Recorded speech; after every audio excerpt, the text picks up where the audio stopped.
Yemo bibiara kwa bashonko enfambra Kumasi online TV. Nana ya sawa majimedre die na chese eniema koso ewa be fontentan fidie ne so ewa ye Parliament House so ena sabre die maboaboa no nana ya sawa mede eba be sommo mesre wonya subscribe to the channel so amehwe se obe subscribe ede amame esan se ati judgment die koso ende de obi antumi nka no eno ena nana ya sawa meji medwade a mesepema no na mebetutuja edema no wona wasefata se metutuja edema o mutibesrew subscribe to the channel ema me na ndensem so me de be so mo no owajinche bi efa ho ana chese o de afa comment section na senso ede amame na mesha ase ameba be kaja ede egum no kamia kwa yese NPP members na nkasa no won ye bet disappointed in the party esan se ye nyina ye ko baby na ye nyina ye hwe baby a ye ko no ne ye prese ye hia nipa ba ko no no ba bedi yenim na sa nipa no ebedi yenim obetumi aboa ye na chese anamo a ye tu ana baby a ye kono ye be kwa kodu ho no masumdwe said ye make we no na me pa kire say said ye na NPP members no hwe nim say anka NPP party no ebe yi ho no abukene Japan e de amomo na se ne ye nyina ye prese breaking the 8 no ebetimi abaso a ekwa wi eche na chese frakadam bia abaso a NPP for entumi ama ho no abukene Japan na se delegate a chese wo mu yem koma wo kwaje kakra de hye wo mu botom woman to me and share and elect honorable King Japan. Woman kofa Dr. Mahmoud Bawumia edeba ye no. Na minim se ye honorable King Japan the fans no. From last year na womo press honorable King Japan. Anko benyanka onjina se kontin kroa ni onko independent ananki ye na ye hwe nima. Yete ya ne se honorable King Japan so onu de MPP party no. Enya de oba be fi mu na mmom no. Obekoso our party ni mu na mmom no. Ye eno be yese be ya next time biom no said you omode ne 10 cents begu ne ma sepoto wa bonten no sa ne ma ni nyina enkoso biom honorable ebe kasa ye na minim se fans of honorable King Japan de se ne nipa nka ye hwe nim no wa ba be kasa de na nka ye nyina no ye beti ye ho ase na nka yaka ye no atum na nka ndie ye jaro na se 2028 eno obeba be pre se obeba be stani as NPP for one presidential candidate naka 2028 ye na yatu ye bonaka yatu aba ede amano nezo sabre de kamia kwa yese NPP members no anase fans of honorable King Japan sane ema we nyina na de honorable King Japan na kakra no obia anti honorable King Japan kra no o masa ba abonti just wo ma ba be kasa wo mo che say said your mind na ye wo mu ye wo gold ye tu oyo wo hanum say ye wo koko ye wo timber na chese niam kese nyina ye wo na mbom no send your mind Ghana na Kwame Nkrumah edanja ye besi sabre Kwame Nkrumah danja ye besi sabre send ye tie no sa enetie no wo mo dwen ho a wo mo nti ase na wo mo tu wo mani a enya ade aba wo mia betumi aboa sa so na enya ade amahama so betumi aboa na anan kojo chairman kra de ebra NPP for electing as trade minister kra no wentumi anya ade papa bia amfa amaye na sabre no no ne ba be preso no ba be jira ne de ntie nto obama na oro so kra de ontumi ye baby papa bia amfa magana for na ya no for just wo mo kan kra kra donko ni crew members ne de ye ka kra nko wo mo kra de wo mo nka ho kra into wo mo sere honorable King Japan say independent ne de onye na adwinye na 2024 ya abato mbre no wontumi nkogina kontin kro no mu nyina no wo monto aba no emfama no dodo na so aye o ma dwen say se ban se financial support na honorable King Japan no hwe na onya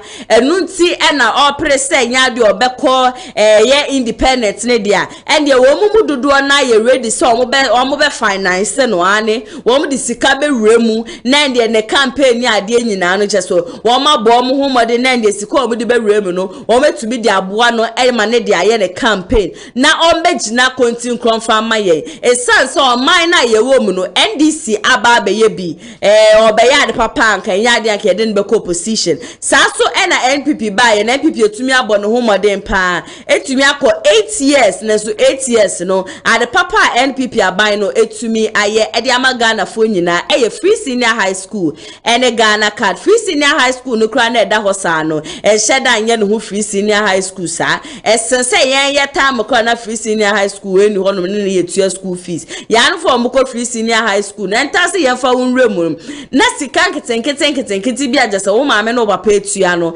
na eburo time na enye free senior high school there kra enti omo sere ho no book in Japan say onye na adwin ye na onko independent no mu ina no wo mo beto aba ede amano mo ma yenko na yenkoje asemi mu nchechemu emra ya bambu o ba bi bebre de man basa no say omo ahu say amamu e koso no enye saa so na e koso Ghana ya sa ha say ya hwe yie de beba no say so ya fo ba fa tuo no matu man bu so man tu guo so enye ade pa bi abre oman ekowi ase no na ye mogahwie guo na fe ye sanso kwa chi the sent oman no wo kwan sa sa mre ya ewo mu yi obi ayi ni ti a ono de oman ho do awo numu oman ho do onumu nia wa ye nyina ni suba nyina kire se oman no odo no ti enya no so nipa wa oman yi mu a anka oman entetem pansam sa amafo ni adu the sa ni ti na honorable Kennedy ohine Japan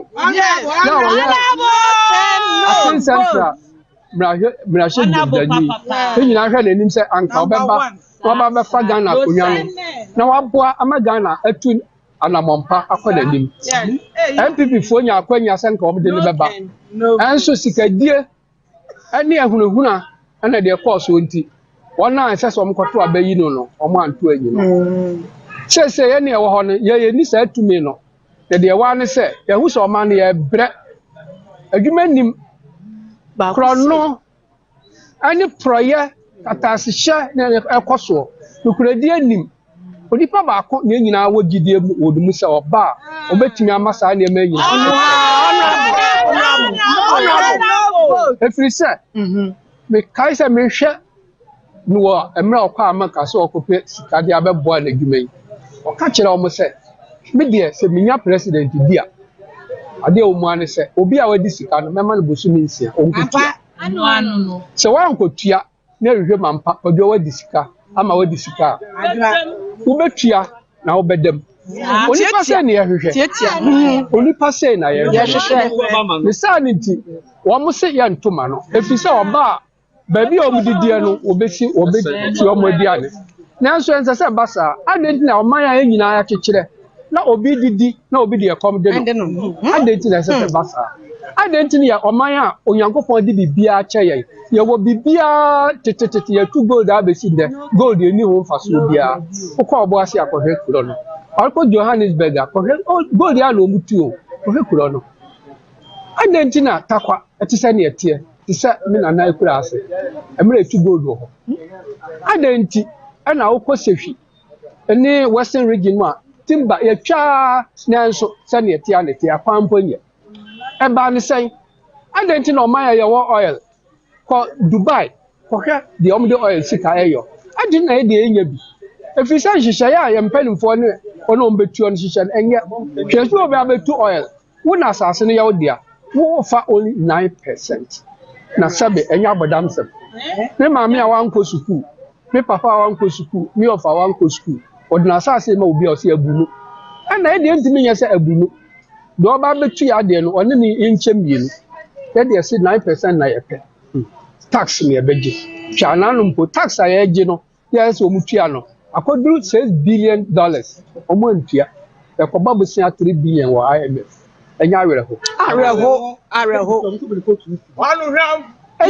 yehu se oman ne enya hihye pa enya kura de etre ya se nya lithium no oman bi ahia anka we de anka ato adi onyankopɔ abue kwan amaye ke etena so osi se ye benya obi ode hihye pa baba meti ya 15% ye ni age ye boy nsem 15% ye boy nsem ada na de mediocrity na eso ye mpa adepa bi amaye man ye hia obi a obetia gina na so se ye mpa 15% ye mpa ye pe bi a 40 50 60% ansa na ama kwan enso ken na betimi ayo the same tie ma no kwan no ken elu tie nyina hu se enye party asem NPP nka ho NDC nka ho so ba se wo ye MPP nimpo ena wagina na wawuni a MPP mra ba chichire no ama ne pa wo yo no ontumi fa jo And so I say, Obi a obeti ebu oman no, e se wo do oman, o patriotic. Now we are honest, odi no kre, no we disciplined, o hye ne ho so. Di sa na me se hu o kan mu, ono ni nipa obeti aboa. Onipa ono onya ma ba mu, onde o ya mpi keke se ne a, wa obro no so wa mpi no.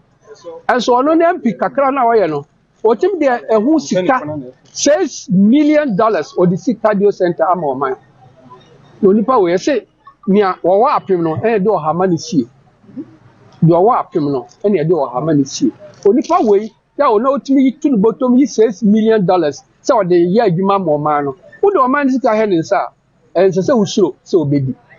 Enu ne krakra no ko krakra nyina se mum som na ya moa na Kennedy adwuna e wonu mu se obedi president ni mere ani na o mra say independent e bi say the party for apono the party apono ne de ye so Ghana ehia no eti o mra ehia ne papa eti yesra obi antonkin ensemu empete na enu kan ho na o kasa otie no o kasa mo nte say Ghana ehia no e mra du second otu no ho che say o kasa Ghana first no o ma ye adwuma sa ampa Ghana first na nya na no huru keke no de kan so do Ghana say ne o kan dia e mra so say oba baji Ghana eti aye trado ye de aho odene ya daje ne kakra wo ebotom wo so obi chen de na so apompo nsu togum ye so ya de beboa ama ne da so no abam ma Ghana asiye na ankoye se ne ayekoye se ne ekwe de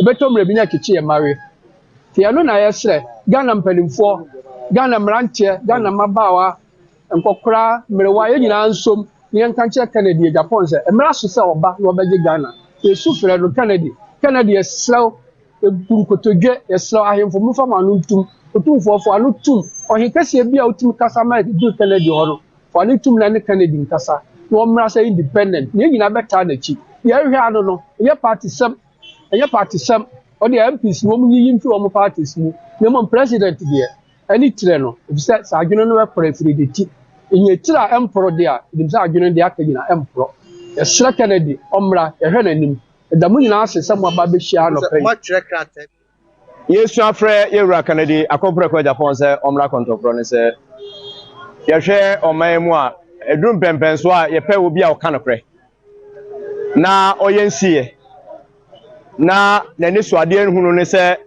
obepeja Ghana ama Ghana abeye krabehwe na aya Adansie ama nipa nyina twere ni abehwe Ghana they say ohwe oman mu a nipa nyina dwane because eniama ba ko mienu bi a ekoso oman mu nti enkwada ewo mu dwane nurse fu dwane teacher fu dwane ebe ya kan oman no nurse ya hwe ase anu no enu ti ye hia obi a oye discipline oka no kre owonsi ye odo ede ma oman no na oba abedi Ghana anim enu ti na ye to nsafre yewura Kennedy akompre kwa Japan se omra meji Ghana na oni Ghana anim na yenkoye anim yancho omwan kasa wa ye ready na wa ye crowd se oba be jira se point of na mo na mpese mo kari bi chani se omra na Ghana anim papa se mama se o ka se yewura Kennedy wa ye ready a em se o ye ever ready se obeji Ghana ne senti na okogina wo MPP din mu se ka opese MPP photo Abama no na oba as a president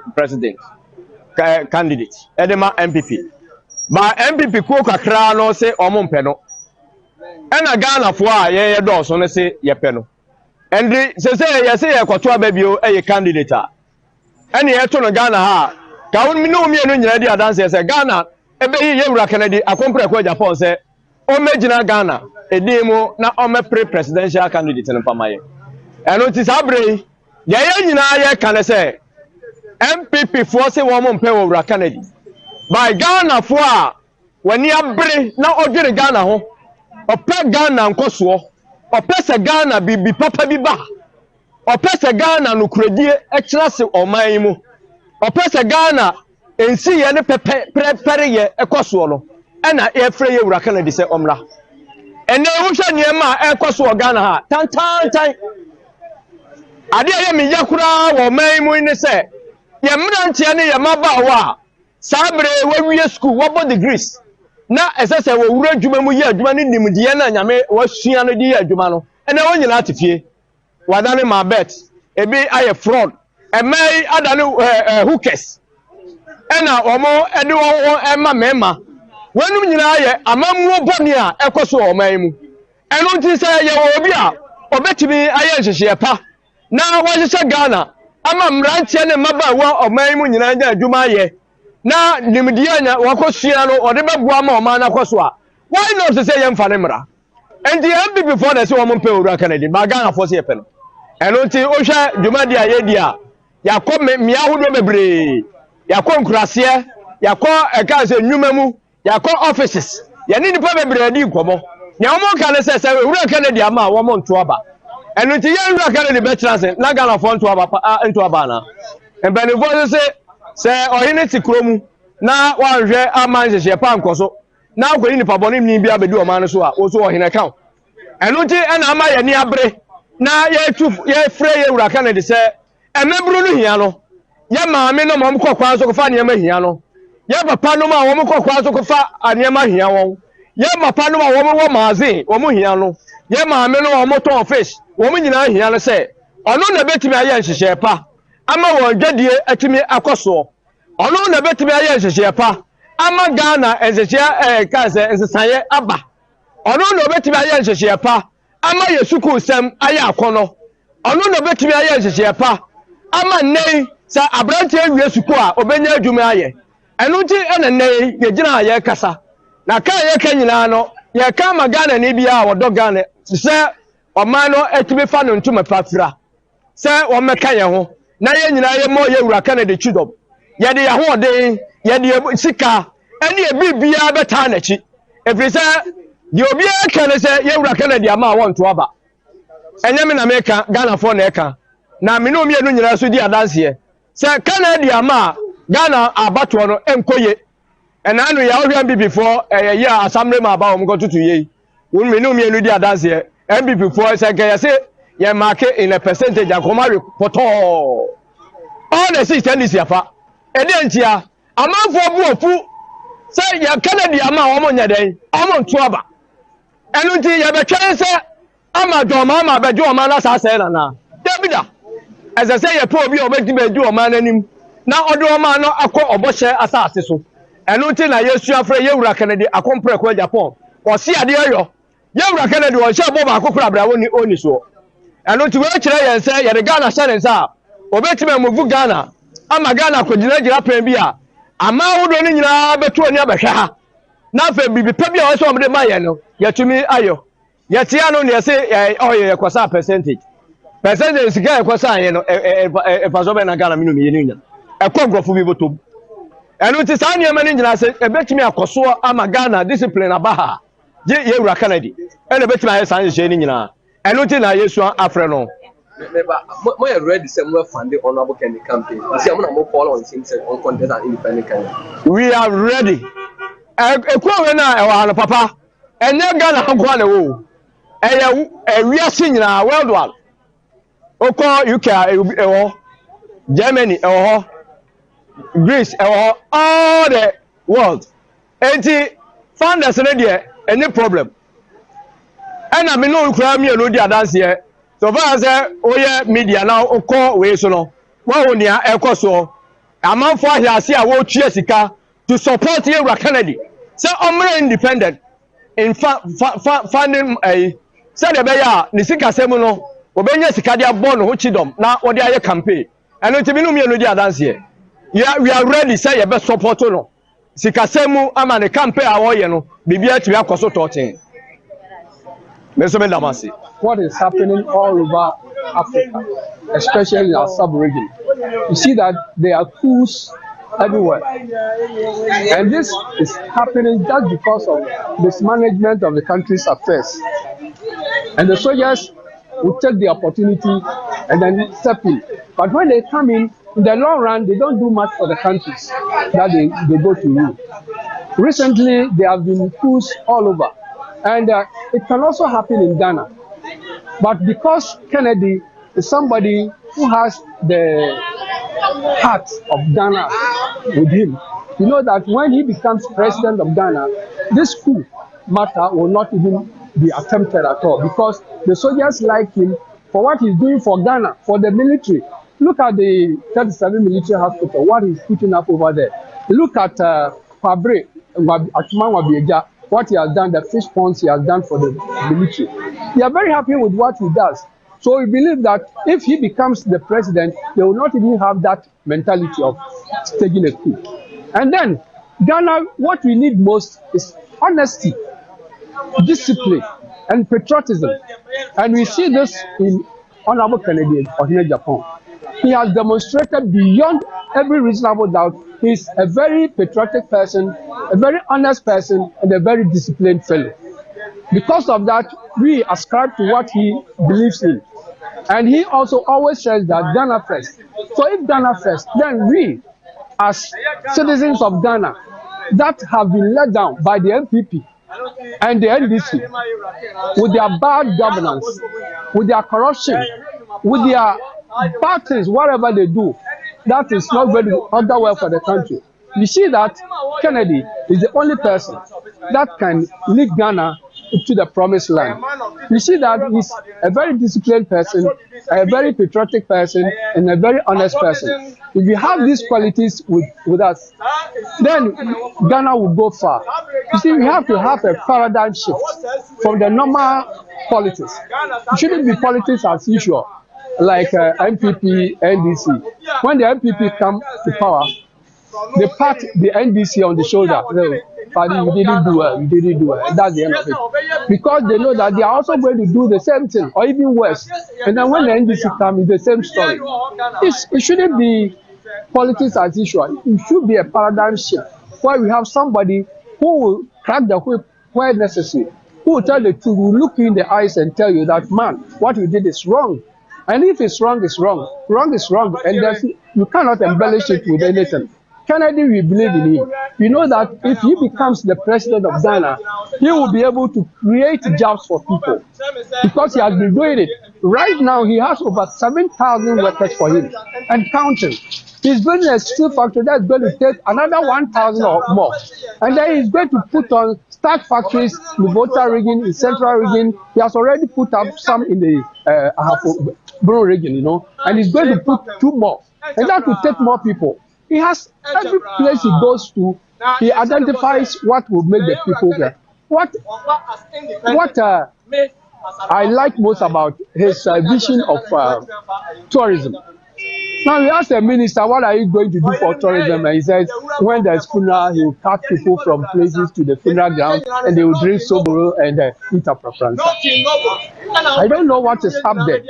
I don't know what is up there. When people are thinking of ways to make tourism very commercial, very profitable for the country. We have very many tourist sites all over the place, and he has enumerated some of them. Like the center of the world is here in Ghana, and we don't have any use of. How many people know that this is the center of the world? How many Ghanaians know?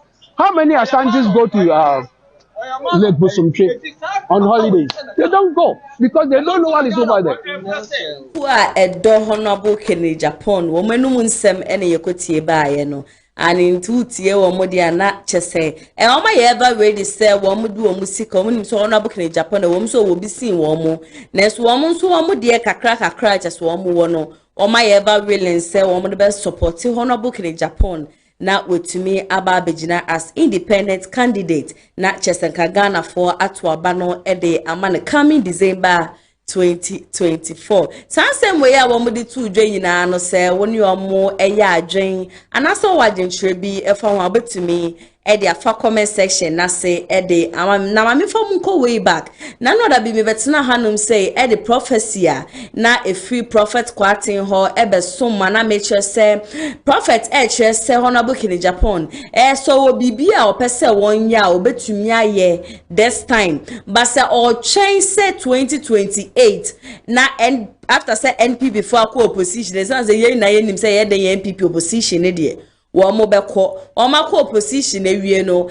na otwen se bia womo eba be electing so okay na Ghana for so omo pawunti ende ba womia yede okoye no wenwini tukope bebi tina na ende wo honorable KWARTENG brade a na uye mistake sanse bedru honom kra no na ohuafo no Ghana for and aside that kwa na bedru honom na NPP for so wo magumi obi fofrages wo masi o madwen se sanipa no enomde no eba.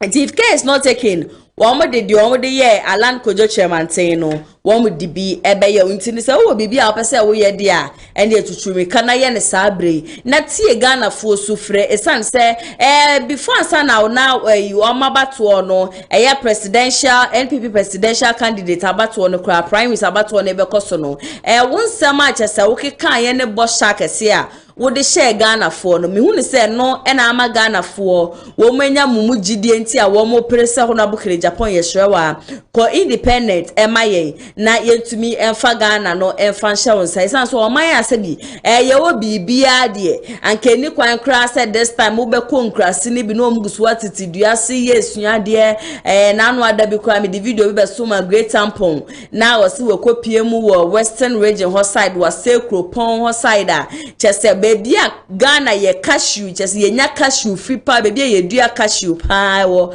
na wo hye se ne kwan ne sifa sei se ne kwan ne sifa tia na chese se ne o man Ghana ye wo bibia no kamia kwa ye se mpenifo na chese wo mu de wo mu dwu wo mu botomu na mo hye se ne ho na bukini Japan so nenum kasa sifa tia wo kire se wo a wedu o man sika bia na nya ba power mema obre na wo de etu ende wentumi entu abekwa akodem ti ye hwa from nanado dan ko egu forward to the last person one sha 99.999% NPP just MPP penfo a wo mwedi Ghana sika no mbekwa akodem enunti na omu ina no omo njentum se honorable KWARTENG ebeba begina ija Kofa Dr. Mahmoud Bawumia and by. But I am pleased to announce that there are a lot of people out there, so they are much pleased with what Bawumia is doing. And I will be so boo on Mobison or so media. Metwaba ede amaba omia wo bi so ho no ma jese me say ya meti he u bisa me my opinion is what I am sharing metwaba no emfa amaba omia said ye me pe no obanko ade a metwaba no ede amano betimi ede agencha for comment section na say as to who you would vote for coming December 2024. Ebusi amami famu remo ewo me next story. Na NPP for one parliamentary candidate voting enso no wama shase na ye 2020 before ansana 2020 abato no so ba beba so no na NPP for ayo ma dwen se NDC seats be braja so wama je no ombebo omho moden na ometumi agesa seats ne bi edi e free eye NDC for nsem ti ma mefa mo enko voter region regions aye nim se voter region there eye NDC for one of their strongholds ane na somewhere that 2020 election na ba so no seat bit say ho seat NPP eye Peter Mewu etumi bo no ho moden agesa seat no edi free NDC for nsem na me catch am sa empuntu juma just NPP abai no aye wo ho just because they want to maintain that seat you wouldn't believe it mame fam kopie so ewa Accra sem nim kopie mu ewa Accra dia na just dome kwabenya constituency ho asem na sa be dia mede esom na mo say dome kwabenya constituency dia ye nya ka dome kwabenya nipa just ni din ebeba be si utirim first AGYAPONG na AGYAPONG ama yate ase se onu ni de MP adwuma no watene kunwa so for 16 good years na 16 good years ni nyina no wabo adwuma ye papa na ye just barely 2 years bi na ye to aba ne de man no kopie mu wa manone na esan niema ba ku mienu bi okoye but that doesn't give one hour what do me kwabenya the right say Omobeka say wanye jume bianti no they are voting him out. Omukopie mu ewo voting committee enim no omukopie mu ewo honom no na chese okopie mu odome kwabenya nipa miensa na wogina say delegates ebeto aba ede ama omo coming 27th of January na chese ndie December 7th abato no omu ina no womatumi aba na yato aba no ede ama omo na okopie mu odome kwabenya de odi kan Sheila Opon ena de otoso mienu eye Adwoasafo ene de otoso miensa Mike Okwe na after seven no court to isankofo miensa ena aba abonti a wo matumi aba be kasa na Sheila Opon no de o kire se ono oye young girl a chese wesi so de moma no time anase moma ni dibre se ombra na ombedi dome kwa benya ni ma chese ndwumo beye ewo dome kwa benya ne de enye edwumaketo akora saso ena Adwoasafo so chese wabo ne ho modin ye papa 16 years obetine kunwa ne so waye mpuntu dwuma bebre de ama dome kwa benya constituency me pacho sa asem na oka ne de aboko bi boy me pacho ye nka we sanse minima de papa bi Adwoasafo waye ewo honom de ama yo sanso anu awa matese waka pense abre bia no NDC candidate no ogina se ye to aba na ono enefa honom ntine aboko bi boy de but obe pre vote ne de ndi obetumi akosa honom nyina akogina honom akwachiche coke any yogurt de amom se monhwe na monfento aba man but the moment I ever to aba na be man be wie say ken oye den boy kwan enyenyenyenyenyenye na Adwoasafo onye na adwen kra so oba be hwe ena se ohunu se wabo ejuma yie papa ese fata se wo se wo musa edma ni dibre no na otoa ne juma so dia I am not sure say ankoko piemu market center hono no anka market women cry say wa serve you omo wa sumo omo wo begina ho be hye omo bo na obesi market ni ade ama omo ni ade emu bie no hono ma wo ye nu ntie na okopiemu hono ma just wo mu ina no wo pamo saso ena Michael Queen so chese ono de ne ho odin obetumi abo adwuma no ena enye do me kwa benyanko anso ukopiemu Eastern region na chese wo vete no ekos na niema bebre ena piemu efri honum saso ena Ashanti region nso sa moma yenko na yenkotie sansem we so emra sesia. Parliamentary aspirants in constituencies with sitting MPs across the country. The New Patriotic Party has set the 2024 political season in motion. Now, the party has begun vetting parliamentary candidate aspirants in constituencies where the party has sitting members of parliament across the country. In the Greater Accra region, about 30 aspirants are set to be vetted in 14 constituencies here in the Greater Accra region. On the first day of vetting, 8 constituencies were billed for vetting, including the Dom Kwabena constituency. Now, a new entrant, Sheila Opong, she has joined the race for the Domi Kwabena ticket, and she's contesting with the Member of Parliament, incumbent Member of Parliament, Sarah Adwoasafo, and two-time contender, Mike Okwe Jr. But Sheila says that she's unfazed by the competition. There's always something good and new. If you agree with me, there's always something good and new. So the electorates have heard me. I've been speaking with them. I'm continuing to do that. I'll continue speaking with them. And I know on the day, come 27th of January, they will go out and boldly select Sheila Opon to be the parliamentary candidate for Domi Kwabena. Michael Okwe Jr., he lost the internal contest to Adwoasafo in Domi Kwabena in the year 2020 by 8 votes. The Chief Executive Officer of the Ghana Free Zones Board and son of former Speaker of Parliament, Michael Okwe, says he believes that the time is right for him to lead the party in Domi Kwabena. I didn't contest in 2016 because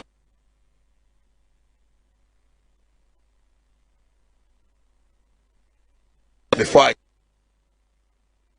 2020 that didn't work, but by the grace of God we have more confidence this time. We believe that we can even do it better this time, so let the best candidate win.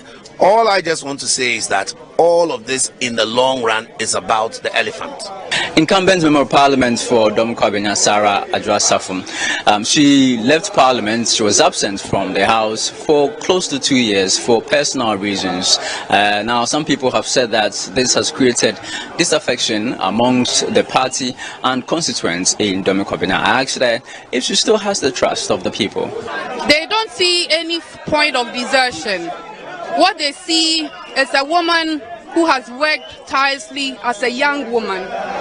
When I entered Parliament, my first child was 2 years old. As we speak now, he's 16. That tells you the sacrifice I've done for my people and for the country.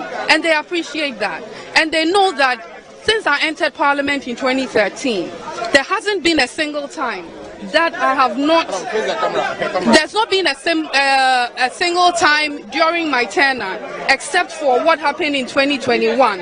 Vetting in the Greater Accra region on day one took an interesting twist. We had heard earlier in the day of some negotiations behind closed door for the Member of Parliament for Ayawasu West Wogon, the Honourable Lydia Sarah Malasan, the Deputy Majority Whip in Parliament, to go unopposed. She is being contested by a former youth organizer of the party in the constituency, Samuel Osuamankwa, and he's refusing to step down for the MP. Now, Samuel, he has been alleging some bribery allegations. In the negotiations to try and get you to step down, what were you told? What was offered? Well, I was told I would be paid for everything I spent on this campaign. Gentlemen, I'm not too rich. I don't have so much money. But what we are pushing for is not money. Look, people feel the youth of Ghana are all about money. No, it's about changing the status quo, changing the future of this country, taking the future into our own hands. That's what matters. It's not about what people are going to pay to us. I didn't go into this election because of my pockets. No, in all humility, I can feed myself, my family, and those who are in need. So not to... No. How much were you offered? I'm sorry, this was a very confidential meeting, and I have to respect the parties. I mean, status quo and code of ethics. But you were offered money? Of course, I was offered money.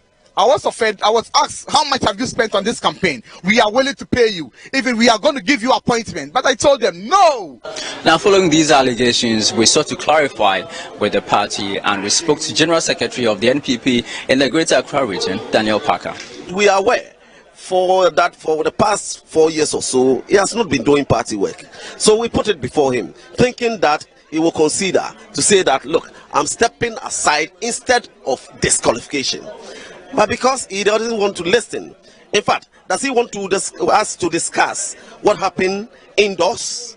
Even want us to discuss at a point not before us begging us. He did. Somebody who is saying we were demanding, we were saying that. Why was he begging you? He was begging us because after reading out the requirements, he realized that he doesn't meet it. But he said he's begging us, we should allow him to contest. So how can he now come out to say that we said we were offering him money?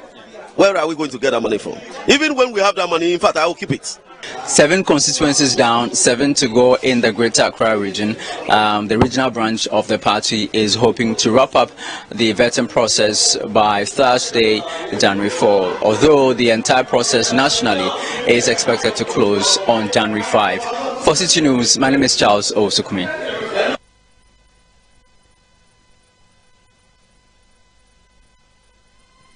Now, the new Patriotic Party, the MPP, has set 2 days aside to have its vetting for parliamentary aspirants in 41 constituencies in the Ashanti region, where it is having sitting members of parliament. And so far, 4 different panels have been set. And so there's one at the Dr. Baumia office in the Ashanti region, and 3 other areas have been set up here at the party's regional office. And so we're here to engage some of the aspirants on how the process is going so far. The vetting, they require some element of submission of documents, and sometimes you don't know what questions they're going to ask. And so I prepared myself as much as possible, but they did ask for certain documents to be provided, and so they have given me some time to tomorrow morning for accessibility to those required documents to submit. And God willing, everything will be okay after that. The fact that I've gone through the process doesn't mean that I'm qualified to stand. You have to go through the process and wait for the results. So I don't know what the results are going to be. I've gone for vetting. When you go for vetting, it's just like anything. It's an examination. You go and write the exam, you wait for the results. I'm waiting for the results. Anybody who followed the one on the ballot paper, and in the 2024 elections to have been able to choose number 1 on the ballot paper, it clearly shows that indeed whatever that you put your mind to, you will be able to achieve it. I have no doubt in my mind that I'm going to come out victorious. It's a party process we all have to follow. And so generally, how was it, the process itself? It was good. The first time I was in Parliament, I was contested. The second time I was contested. It's only the third and fourth time that I wasn't. So I don't see the surprise. Now, the various aspirants who have gone through the vetting process have expressed strong hopes of emerging victorious in the upcoming MPP primaries. We did as it used to be, the balloting and everything. I'm number 3. This is a clear indication that I'm the winner. I know that the people within my community continue to pray for me every day. Amongst all the aspirants, the one who has helped the party in that constituency since 2012. Help provide what's called feeding on election days since 2016, even 2020. I normally donate my resources to help with the campaigning. The MPP, who is also one of the chairpersons for this vetting process in the Ashanti region, Gary Nimakumafo.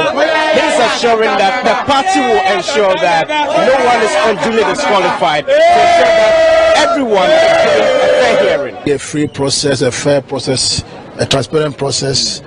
I mean, nobody will just go about to attempt or seek to disqualify anybody on any flimsy excuse. It won't happen. It will happen. Ashanti region is the heart of the party. So everything is going to be fair, going to be transparent, and I can assure you, you have my word. Nothing untoward will come. Balloting has been done in some constituencies, and the aspirants know the positions on the ballot box. But in some other areas, it is unclear as to whether some persons have been disqualified. And so the party has yet to really come out to indicate the number of persons who have successfully gone through the process and those who possibly have been disqualified due to some reasons. For City News. Na chese NPP wamo MPs vetting koso various regions no emunchechemu ene yakwa akwaje abano na aden de yesa wubu ejuma nko ade uye de timemfuo ne penko ade. There is no way say omo bepese ebetu efiri ade so na mom no say we arrogant won so mababet ne kunwa no so dada me nye hwemfa ma mbosha me hye mu nyina no enya ade a medi so nko ade a ude wi ana dia show tim say yeda ya abato no ebesa ba na druzu say ne dia ye be bo gala we kra ye ma won westi sika e ne obe westi sika obe den yo en de mfo obi a ho be ye den a ye mpene e ma won san so entina akunwa ne so enu bi en as ya to asenso boache ene ajo asafo ezasa ajo asafo den de osianka wa ye adwuma ye papa na 2 years bi pe ena o di 2 kwan ama no ne niam ba kumienu bi ena na ne nije TikTok ane na ne nije se obegina TikTok akwa ne ade eno na aka na man 2 kwan ama no ntin Ghana for waba ane dom kwa benya constituency for wasom wa ye adwuma wa bon ho more than 11 years enye easy nto seremo mo fa mani 2 we nyina so na mo to aba no ensa so emfa mano na ombeto na adwuma page se oye from 2025 de e so tumi eye mpuntu ndwuma nti e ma mo nhwe 2 years na TikTok ne de amanfo keka no. She deserves it. It's monto abano emfa mano. Na vetting kosui video ayekosho emunye munti yese na delegates ni bi ana say one aspirants na mameka na na aspirants ni bi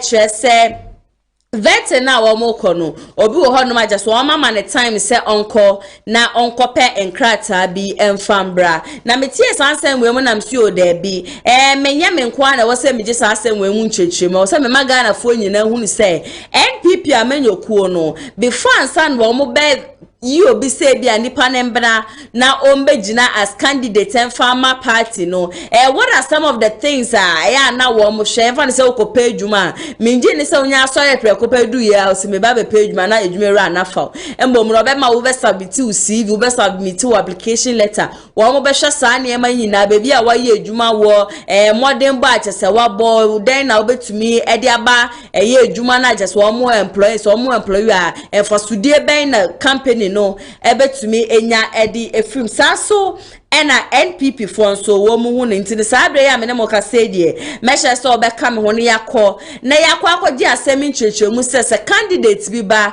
so obeye MP a before ansana vetting committee ne be approve no what are some of the things wo mo share ansana wetumi approve nipa ne yenko enkotie mra sisia niema na mode agu akwam semra wei anyway ofuma eno entimi ma okwan ma ontimi nyinam ye yenim ni se ye form na oto na wo feel no portion bi o ha ye busa wo se ya convict open ana and so chiremu a na o chiremu de kwankra fa so convict wa emra ni bi o ha so ofum organa ha like my main example back to say electoral offenses say to abana koye criminal offense or electoral period mo untimi nyina election na untimi ntubi for infernum nti for instance be at the past 6 years na unya sa conviction no that's what cha unfie enum na wi although ya convict open no e mana crash let say utimi to abana say utimi stand for abato okay so you within sa yemfa say na no ya ekoto assemblyman election na bi akonya ansunsanso bi na ye ma o conviction be 2 days 3 days say kokodem na 1 month kokodem no apia ba and am say 5 years am my no on qualify say o stand bi okay and ya ja portion that wa portion o na be answer baba bit say wa jump red light na ye chi wa no sa na dia na file election okay although conviction and ye ade aye hu ni say Ghana manya MPP mra Ghana mra hu ni say offense ball fa hu de to abana e digina bato atugu okay na ba bit say yemfa ni say o dual citizenship na ne ma no and no busa question o jisu ane a sabiamu constitution na kase untimi nyina anya MPP na kase untimi nyina and the questions na busa no wo ye nomination form no ya tailor not to suit the details of national constitution and electoral laws of Ghana. Okay. And ya pe huna yes ma wa MPP take it so. There's any kind yes check way. Na ye jama wo kwa ahwe na konya demo second de dachi bi. Ana ya chikres ndachi bi na yempese bi beba bi. Okay. There's no be printing answer or in the background na ni ato nchen. Enti ye bisa e de hunu one kasa Bobrani Obosu we say Ujina ya nemo ye yana. Okay. Certain these are in incidents I'm kind aside no. I don't think said the akabi a hobi mo be yes what if allow the panel is not a court of competent jurisdiction. Okay. They are only finding eligible and legitimate candidates for the party. And this will be required to be no their born na one kasa court on convict who say ya convict wa ye ntimi nya conviction lawyer mama musa we pending case for court there it may also raise issue before the panel lawyer wadaroma we say obi onto about constituency da onti ho ebia owo address ewo constituency eno so ho nkomodie ne tesai amayomra na ye dey abato no ye wo ba bi mi no our set criteria bi obusa wo say nipa no ofre ho so ofre ho na onti ho automatically qualify se onfre ho na oti ho na se watna ho the past 10 years no cumulatively watna mu 5 years are qualify. Okay. And you know I on free ho mauti ho the past 10 years prior to election I be ko no watena mu okika na watena mu no bomo eduru mfie num ane dia odina bia na ofri ho onti ho otuba be fofo ono dia nam so ofri ho nti ono so qualify. Oh ba kusunie Yemfa ne say DC biana MC on resigning, but district oye DC wo hono enye hono ko fa form obetimi afa form o ba bia gina obey eligible onim team bia for Chelsea Chelsea wo masapa omun sasa omu ba bia friend Stamford Bridge when they get to the bridge you cross it Asem we are cannot they say bridge ben na be so ni go chalo. Mapia. Babusa question I say who dodge me one enyi no mame. Who na ye chire ni? Me onim omai. Yes. Ye free bibi extrajudicial I mean pese empty. Okay. Matuasi. Yabadasi, Mami Fonsi in the course of vetting and Bibia by a befre busa why? Okay. Lawyer Mapiana Tika Yaw. As I tell boss me watching. Matthew Admapia. Yaw. Yamrenuti, Mamma 3 minutes, Namima Santo 3 minutes. What do you know? What do you make of assertions in some wakan? Akuta Ninche Mudi Imudaho. Nasama Wakan. The last one there I shall not comprehend. No, a very controversial because aspirants be or more a shebre. It was our last question. Or we to say, bet me across a bridge, you know. Now, also bridge, you do as we said, bridge, you know, so do all across, no. The parliament across so intimate cross. So at least your DCs via mafa forms, your MCs via mafa forms. That's right. Na ye ni kra no asante radio also am MC wafa form. That's right. Ni MP nkobiu and to qualify na seen as vacant. Mo ye wo kwabri MC wakofa form ni MC nkobiu. Ye wo asokore mampo MC wafa form wonhia so.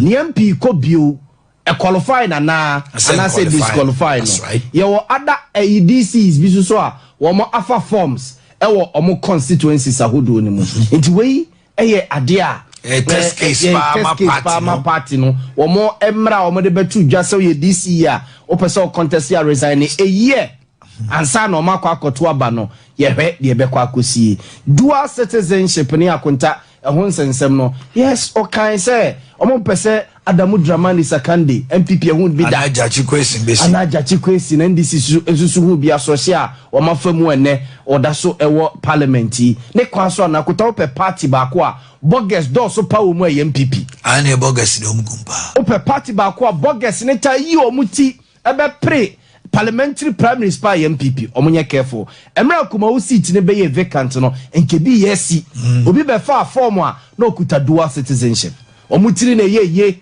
ena nipa no wankwanko wini okowini ya kene soso kokoya asam foforo nje MPP vetting committee no a ma wo so ma chemu be nan yo senum mo se nan na e wo ya mensa wo ayiho party office no my back so wo DMB atonsu kwan no so be ana ye ne headquarter ni campaign officer ma wo se committees ni ba ko na bi na ye chairman ma na ma wo se ba ko so Dr. Ochirade Mensa so e wo so no ne ade omo se omo de region no ene national nyina akafra ma wo se chairman bute so ba ko ye chairman wa center region as a high crucial yes and omo handle here it can make and madam aha so na do so yes so 47 47 and move 44 we have to move 41 yeah 41 I'm here 41 because there's 6 in the MPP for that's right say no na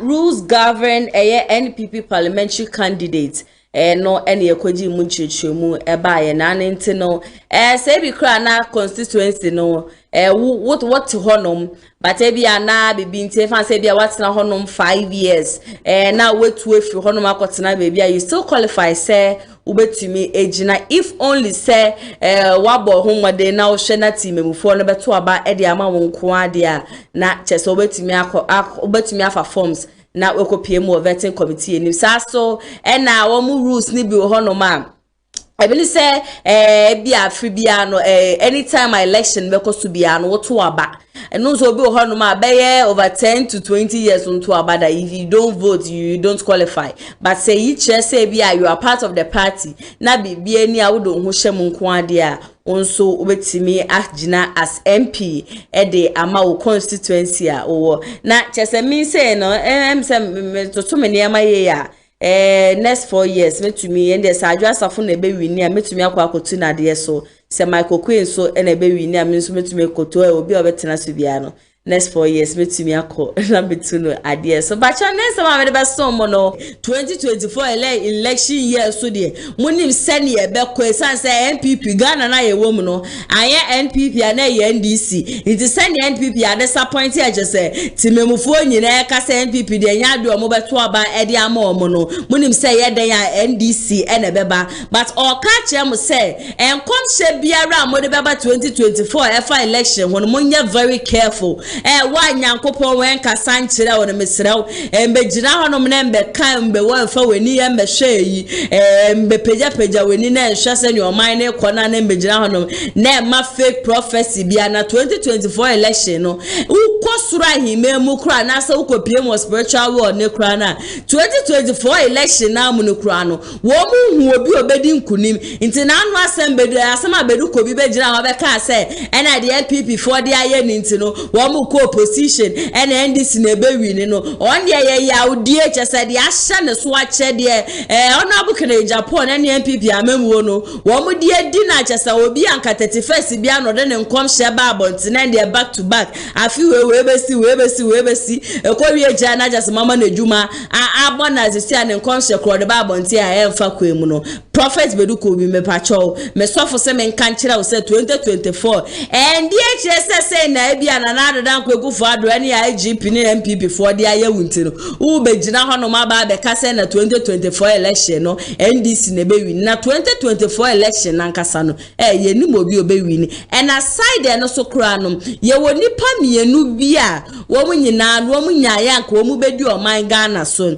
na sankrofo mienu no tumi ka wo mu hu boma 2024 election no ebetumi akoye edi amane sema ka jam say ye na ye tisunsu mase no me amehwe mu na na me hu say asema papa eken na opa chese se honorable KWARTENG oni Alan Cash ebomu eye baako a wo mu betumi ewini 2024 election also 2024 election no besa ko echire te sese ne 1992 sifa ekod no esan se ye hwefu gufuo mienu ye Dr. Mahmoud Bawumia ene Mahama inti Samahama etumi wini 2024 election ne dia na akwakoye se ono pene mampani a wetumi akọ opposition asanso aba ene ye hwe ye Bawumia so tumi wini 2024 election so dia na akwakoye se ono ne the first Muslim and as a first person o shefugu a chese wetumi ewini election ewo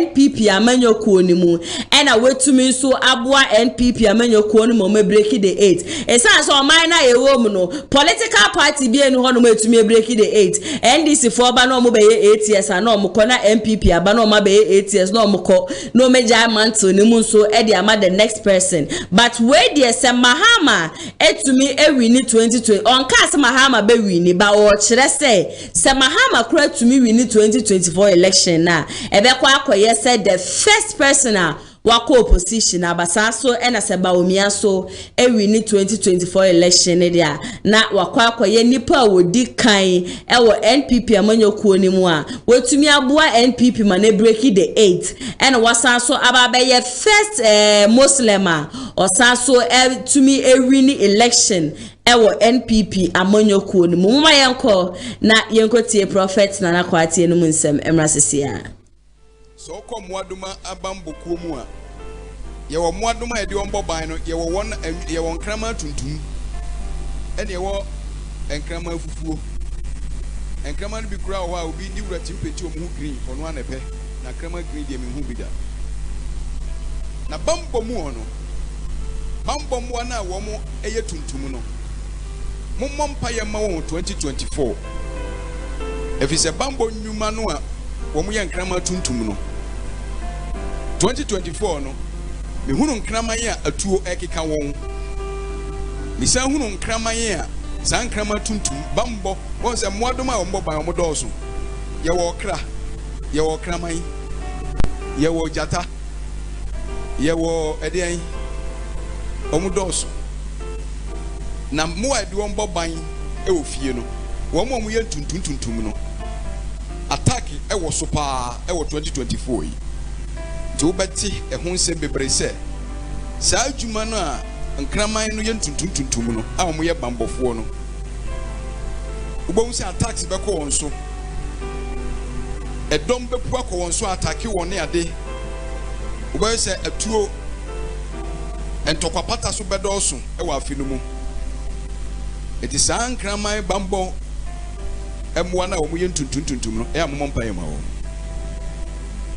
we are sofo nso a 2024 be hye nkoma fa abato no ho amawrade nka nkyerɛw ye wa sofo mpanfo bi anyame yi omo ho nsɛm ne nema bi kyerɛ me a ebe ye onwanwa na me kan won tibia be ye onwanwa won de wadwen didi amanyoko panyini bitimi frɛ obi sɛ ene nipa we nkasa mame sɛ de ebe ya kama mamanyoko no obema mu adwo ofrɛ no sɛ he sɛ amanyoko na we ni nkuni mema we protect wadwuma enema awurade yi kyerɛ me no so that is why Ghana awurade ekasa fa ha mo enti asɔfo mi tumufo ma awurade nkasa kyerɛ ehwɛ de terrain no kɔ ehwɛ ba bia mframa no bodua no kɔ nkasa mframa no bofiri benkum na echi adua no kɔ ha sɛ saa na abɛyɛ obedi nkugu efisɛ 2024 no abato no obi ani nkunim de honam fam yesusu sɛ ba bia pro ebon ti ɔno efisɛ awurade a reject bi no munti no ɔbɛkɔ no ɔno so anu line no ɔhwe ase kwan mu to honam fam wolidi ɔhwe ase kwan mu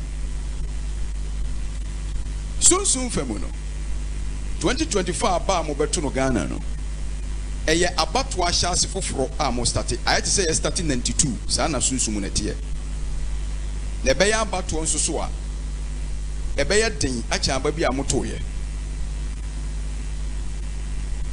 amanyoko bi a nani abre onhwe no wankoyi na be de akira mfira hemfie ne hu ni srade ye ono ankasa so konua boda no kon ne hu ni srade ye uyi kyerɛ mu ono ɛwɔ hɔ nanso so de awurade pɛse yɛ ka na maka kyerɛ mu enti asɔfoɔ abato ho nkɔmhyɛ mfa wafu nkɔnante kan sɛ de awurade se sɛ de yɛ ha sɛ de awurade se yɛ nka no ne yɛ ka na ɛno aso na ɛba na yɛ ho abɛyɛ ahi na ɔmo taa yɛn ɛnna kyerɛ de awurade asoma no sɛ ɔsɔfo de nafu nenam ɛpepepe nneɛma a ɔbɛka favor okobu atan kyerɛ awurade me ntimi kobu atan bɔ ne kyerɛ awurade wɔ wo ho na nrisika na me kobre ti de ɔsɛ me nka na meka ti asɔfoɔ no mo don't predict, speak the what the spirit tells you truly and when your man amohe oh we dey say dey ko dey we be din kunim na obi adwane kɔ hɔ bebre asɔfoɔ mpanyinfo agye din bebre no ɔhɛ ma bia ɔhɛ ade ne dane kɔ no adwane kɔ hɔ ɔhɛ ba bia dane kɔ any we dey aban we na beba no adwane kɔ. I am telling you, no one has won the election, even though God has been fighting with certain people. Na sɛ awurade so ne obi ku ntɔkwa no nso kɔ kɔpa awurade kyɛwa nso bɛn den enti obi anyɛ n'adwuma yie me ma mo secret.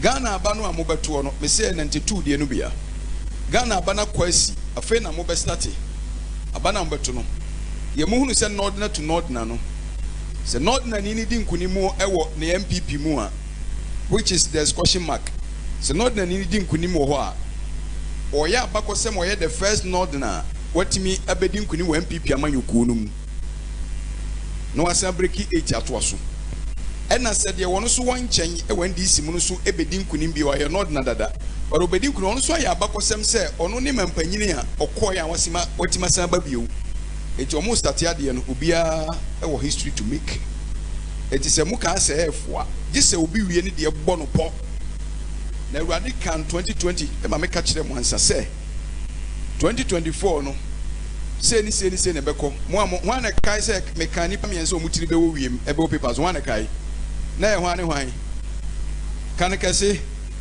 aha anya no ana akosi no kɔfɔ de hadi agro nipa mienu bi ɔgana ɔmo ka bɔ mu a ɔmo na bɛgye tumi no easy ɛde ɔman na si wɔ ɔmo yɛ mienu ba sɛ bɛyɛ ɔmo bɛka bɔ mu me nkɔ akyiri bio because sankofa platform deɛ eyi adi sɛm saa mawie Abusia prophet Kwarteng ene ekotie ne prophecies a ode aba abonten na mutie ne nsema na chese edidane mu edidemu na akwanso ntie besere Ghana police de ne de ye na yenye kro na yembo mpaye emfama wo mu esan se wo mu ananopa ewia enwumbere wo boye ho ba wo so wo gi ye wanga na bi nanso ye be ne den wo mu ya ne ye bo wo boye ho ba eja asem tu sisi a utu ani a police station na abekwa akopie wo eni kwan se yetena yeteso na yema bibibo ne nso esi na senior meka ye no 2024 year election year de na chese bebia na yesa wa menya politics hun sensem de baba so mo nko ade meye medemu ra me next story mu no one of the hottest seat parties here me no mo ka say eba no NPP member of Parliament and I say ban MPP ekunya so obi gina as member of Parliament pa dia na chese Bantama constituency and I say Ralph Japan Kennedy Japan in Abema na niesi fa bedia chese wesi ni tirimu power na adwen say hey asenso boachi twi ni mutan a se ekunya ne de 2024 yi de me tu na firi so me bone gala we yonkope bebi nda esasa homa so achire no waye no hukoko 24/7 or we ye ne de wa na adwen se kunda no ntumi onsole mfiri so esanse wa ye no so no ye na na adanko ekufo ado na sumutokro na so oboa kra 2024 yidie me tu na firi so mama parking ne niama e de akwa akope kolila go mbi na me de akwa akosie sanse fitibre obetna Bantama kunya so pa de papa ye friend de papa de onye bida na monim se e ba de Japan se de Ghana secret ni na wo mo nsem enekita we do almost say shatawale we why the moment you offend them one do secret ebeba abonten Ralph Japan no na buke Japan ni abema kire se aseso boache kpanyolo hwebibi ye be very very careful French ni kura beka ne sema no me se okeguma sum na me nkana French de me nya de wo say se wonnim na se wonnim na usa cassette ya no abukene Japan bio na se cassette ya me bio an ensema me de beba abonten no esanse wo kra no na me so na utumi wini 2020 election no na ka won se na won qualify mpo na su humo bradum bi na me de mensa de to so na me bom paye de ma na ma ba wini 2020 election na ba wini 2020 election na what you want na se be wo keka nsema ensem fata na human relation friend human relation wunnim sane ni nipa kasa wunnim sane ye krokro nipa na da ko egufu ado de odi Ghana sika free enkramantemu ebe pie mu Bantama ebe commission library so buache wesi ewe baby a getofo shen tampe baby a getofo wo mo kire ade mi na de wo meje mu hui de na da ko egufu ado no kra no mpeni baby ntina no Ralph Japan why na adwe se 2024 de obekọ no hey tete akura free wiem na be hye oson asum kura na ode ne satia ne be ye free honom no wa contest no we win 2024 election mama yanko na yanko tie ne num nsem embrasisia me say political power transient enya forever a transient enti se o political power akufu win ya na asenso arrogance party asenso pa ka kire moda my brother and no hu omo court omo ba court na hu omo a no omo bo wow omo bo kwa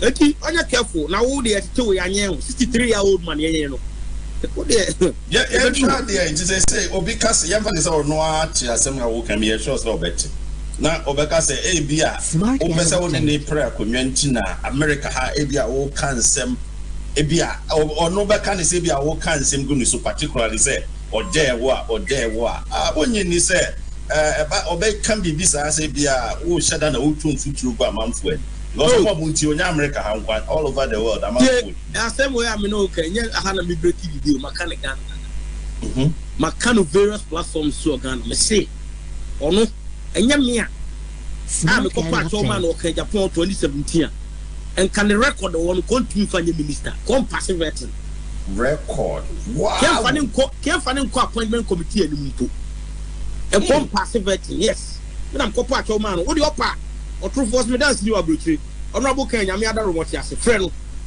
le busa ne say say dem what opa e dey be watch up na be ma senso watching busa no be catch lawyer Ralph man how ho you better Ghana fuati asem no minimum asem kro that be could be busa no obeka bi na wo kan se me koka I just only pribibi to here no me need personal idea against him me need be against him but nyamia ko abroche ko an pass on pass so be on pass merci obi frère me kan so me kire frère me ko say you sure there what did he say say bantuma for a mistake now mo ko di na chia that means wo mo koya ko two votes na gu sa na pesa o kire eno ho pa on be two votes agu because upon a can accept human relations and enyo serious challenges and the nipa bebrebe na no woman be an interview or kasabo medina or ama Ralph ama yen to apana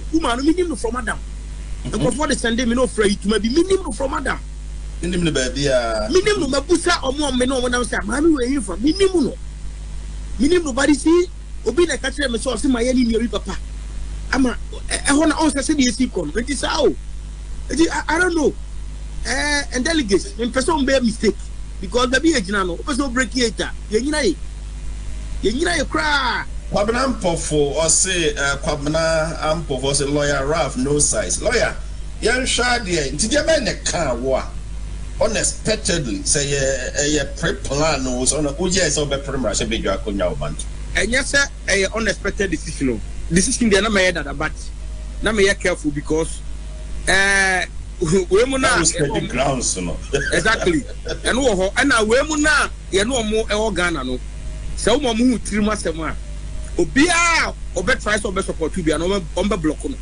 and they are doing it now omo on na no obusa hwan na di kwa me ati hwan na say na or try to warn and crofo even and crofo cry na me no mo nkasa yo business no o tiri fro bi say matese say na we say na say akwa we ada power official Ghana ni dia na omo tip power say eti na me si we dem say sentema enka ohwe a me nkonko duru ba bia eti aya me tiri ma dwen dem di sie pa enti say yanhwe abon no a mo de kwoto aba no bibia ye intact abon no you say maybe problems ba mu and an issue be emzamo anti ba me tie me di kan once but ebinum anti kino serious issue be ayeti ye trese process sem no obi wo UK eyi asutire oka kire me so ben omo pa e ma omo ye so omo de amanfo bi a omo ni omo din wa abon no but omo tutu kwan ko UK ne he omo de omo din ba beto ba wo me ade ni bi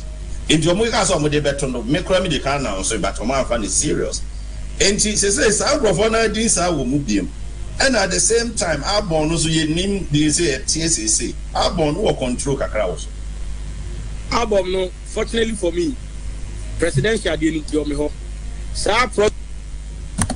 now Samuel, who is talking about whose private life here? Nobody's talking about anybody's not private life, personal life. Nobody's talking about anybody's personal life here. I wonder the Awuti won komono munti wa jump to a conclusion say obi personal life.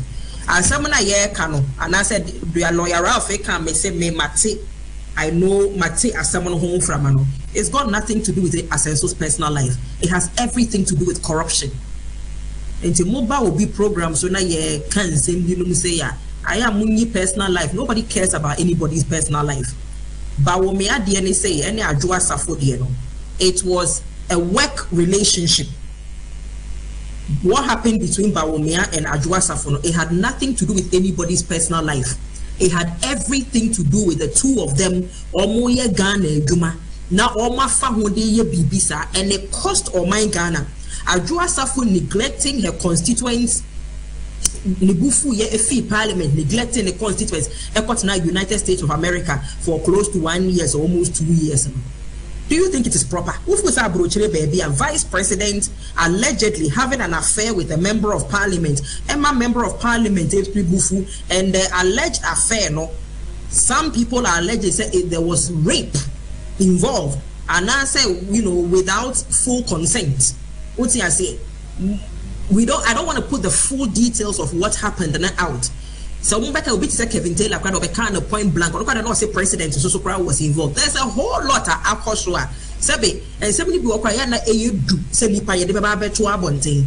And it is impacting on my That's a one cause why you were do marry now I girlfriend or boyfriend abonten and nobody cares. But some more yana sa idea no affect mandate na ye dia mamu ejumana. E was say yeka. And that is not to do with to be personalized. It has personal life. It has everything to do with the what you say now when it comes to Asensu Boachi and your personal life as nobody gives two hoots about Asensu's personal life. But this Asemia may say may obieti watchremia lawyer Alpha and Kakura Miame Kano. It is to do with corruption. It is a very serious matter involving Asensu Boachi. What I say, Timopana ye can't say I am munya. Don't jump to conclusions. Yes, Sebe yet and ye mobodam Sebe. I'm not insulting you, I'm just stating the obvious. Yeah, but now a very serious nya grown ye bet na see yedi. Me show me camera me betina ha ni agro. So mo hwe me social media wo mo di agro bebre na me nka ho bi. Me show me camera ye Ghana asem de ehu hia. Corruption once if you people think Asensu is clean, he's not clean and he knows that. Yet he had the audacity to insult Honorable Kennedy Japon. It's when lawyer Ralph says say Okopa Honorable Kennedy Japon chow ewa assembly hu Emma Asensu and that one Kopacha one Asensu ka yentumi vetin man be minister. You must know that there's some corruption is involved in Nkomona ye kan. Very serious corruption. Very serious matter. In any serious jurisdictions, I mean, Asensu, the Boris Johnson Munina kwa yedu mujidina inquiry in the court ni adi Trump Munina. Then yes, be Asensu a mere minister. Uba is showing ye free. Yeah, don't just jump to conclusions. And I am saying, me call America, Nancy, you call Minnesota. There was this guy. Sometimes say, yeah, me who's oba, you mean you are King Jersey TV, some light skin guy. Oh, who me Minnesota feel one day fina noa. Or say.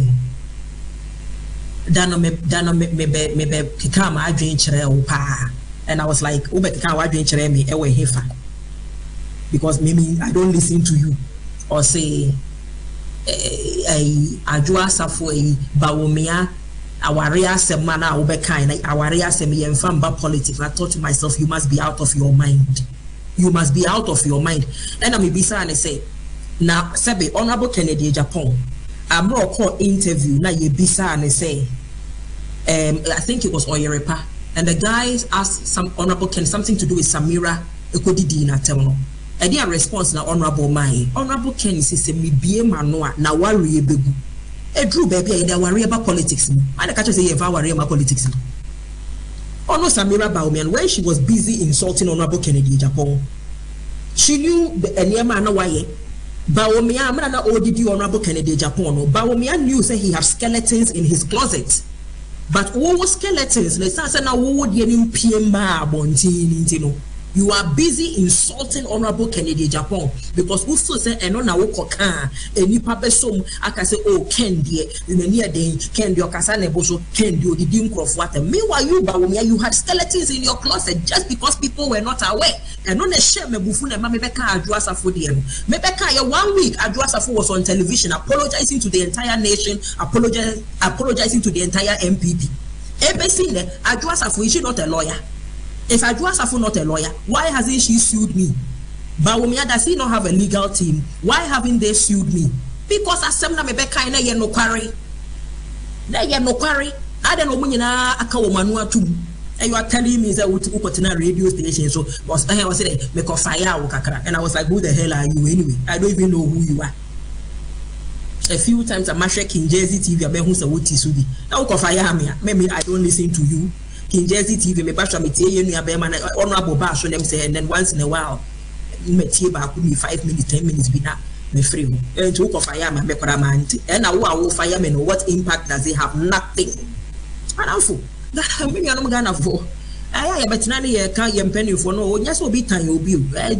lot going on. There is a lot going on. I was a yeka. And sometimes we do need to name 1 or 2 bina jawa bram name binum so kakra. Into a sense, so the no whoever wrote that comment, it's got nothing to do with his personal life. No, I say you don't care about his personal life. Nobody's talking about Senso's personal life here. You better not yabɔ ne ba bi din yɛmmɔ ne yiri din yɛmmɔ ne ba bi din yɛse asɛm bi wɔ hɔ lawyer Ralph deɛ ɔka ɔse asɛm bi ɛna me so me de so sɛ asɛm no me nim ho kakra obi ati ho akyerɛ me enti sɛ lawyer Ralph anka akora me meba bɛka simple Amagana for any Bantama for any MPP for who the type of person Asenso is. Very corrupt guy. Muhunesa Asenso Boachi. Proxy 7 Okan. My list of Omo Muni Motu Quanina. Mama course me proxy. Now, for example, Nippon America ha and Omo will be proxy. So on to Mana. I will say a pass it through the due process. Due process in any say me America and pese Fred at 2 Abama or Bantama constituency. Or say me yell letter neutralize from notary public. I fear Echo Nipa Croho, Senipa Crono engine on Abama. However, say Ukoye free Ghana now cost some pesa why statutory declaration and a Ghana notary public me happen so dear and trouble Bantama. And we are one. At a 2. And a 2, you only pay no more delegates, and they are in the security services. Almost they don't qualify to vote under the law because they are supposed to be seen to be non-partisan. And I say also me apolitical. And also not pension, and also on Tuaba. And no, they challenge it now also on Tiasia, any Abanian to be your court. Injunction better so. And no, they are making position clear. Straight up. And one lawyer Niampa. They can say officially. And one on the case. Album for parliamentary. Your presidential, the same thing. They're the same thing. Okay. Yes, but officially, no, so they only on the non-official means I'm being officially. The mammy, number the letter to I lay out some money in I say, or Munjin or more address, or my address there. Any said the American no, Bantama, Mobati different keys. Wow. And Jesus said, not just a dinner war woman, they say, what you can dinner woman in my list are two that me I did cry last day. Nipa do sign the Electoral about Bantama. Bantama album Nankasadi, and 867 or so Mutuaba. 867.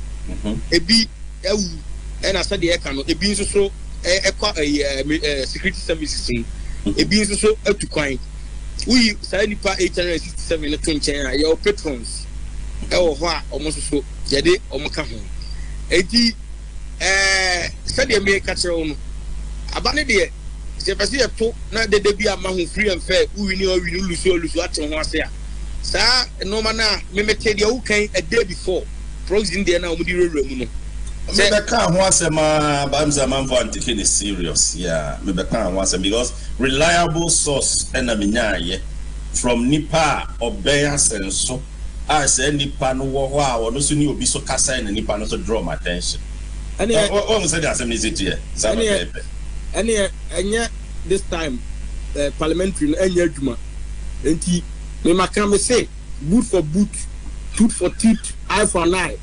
Sunny upon. We near what was listening near, but we always see my cousin show. Me, we are not your coma, but my phone and tears you. Or more the bed they do. But my phone, or more the bed they do. Or more the bed they do. Bantama, as some you are, me drew up the manias, I know Mojai.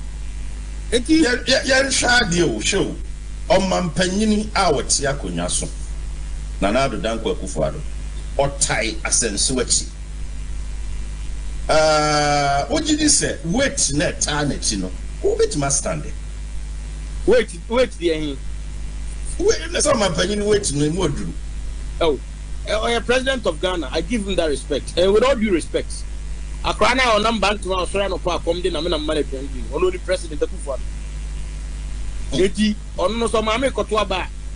Now, at Omami News, I did chairman of Mount Unis Canada. Oh, mammy, what's my so who got the man daily bread? I know the possible the outcome. But people are with MPP because they believe in the ideals and principles of Dankobuzia tradition. And the Ababe MPP. It's in never say any Panakasa Yabundino. For me, over Bantamas is here.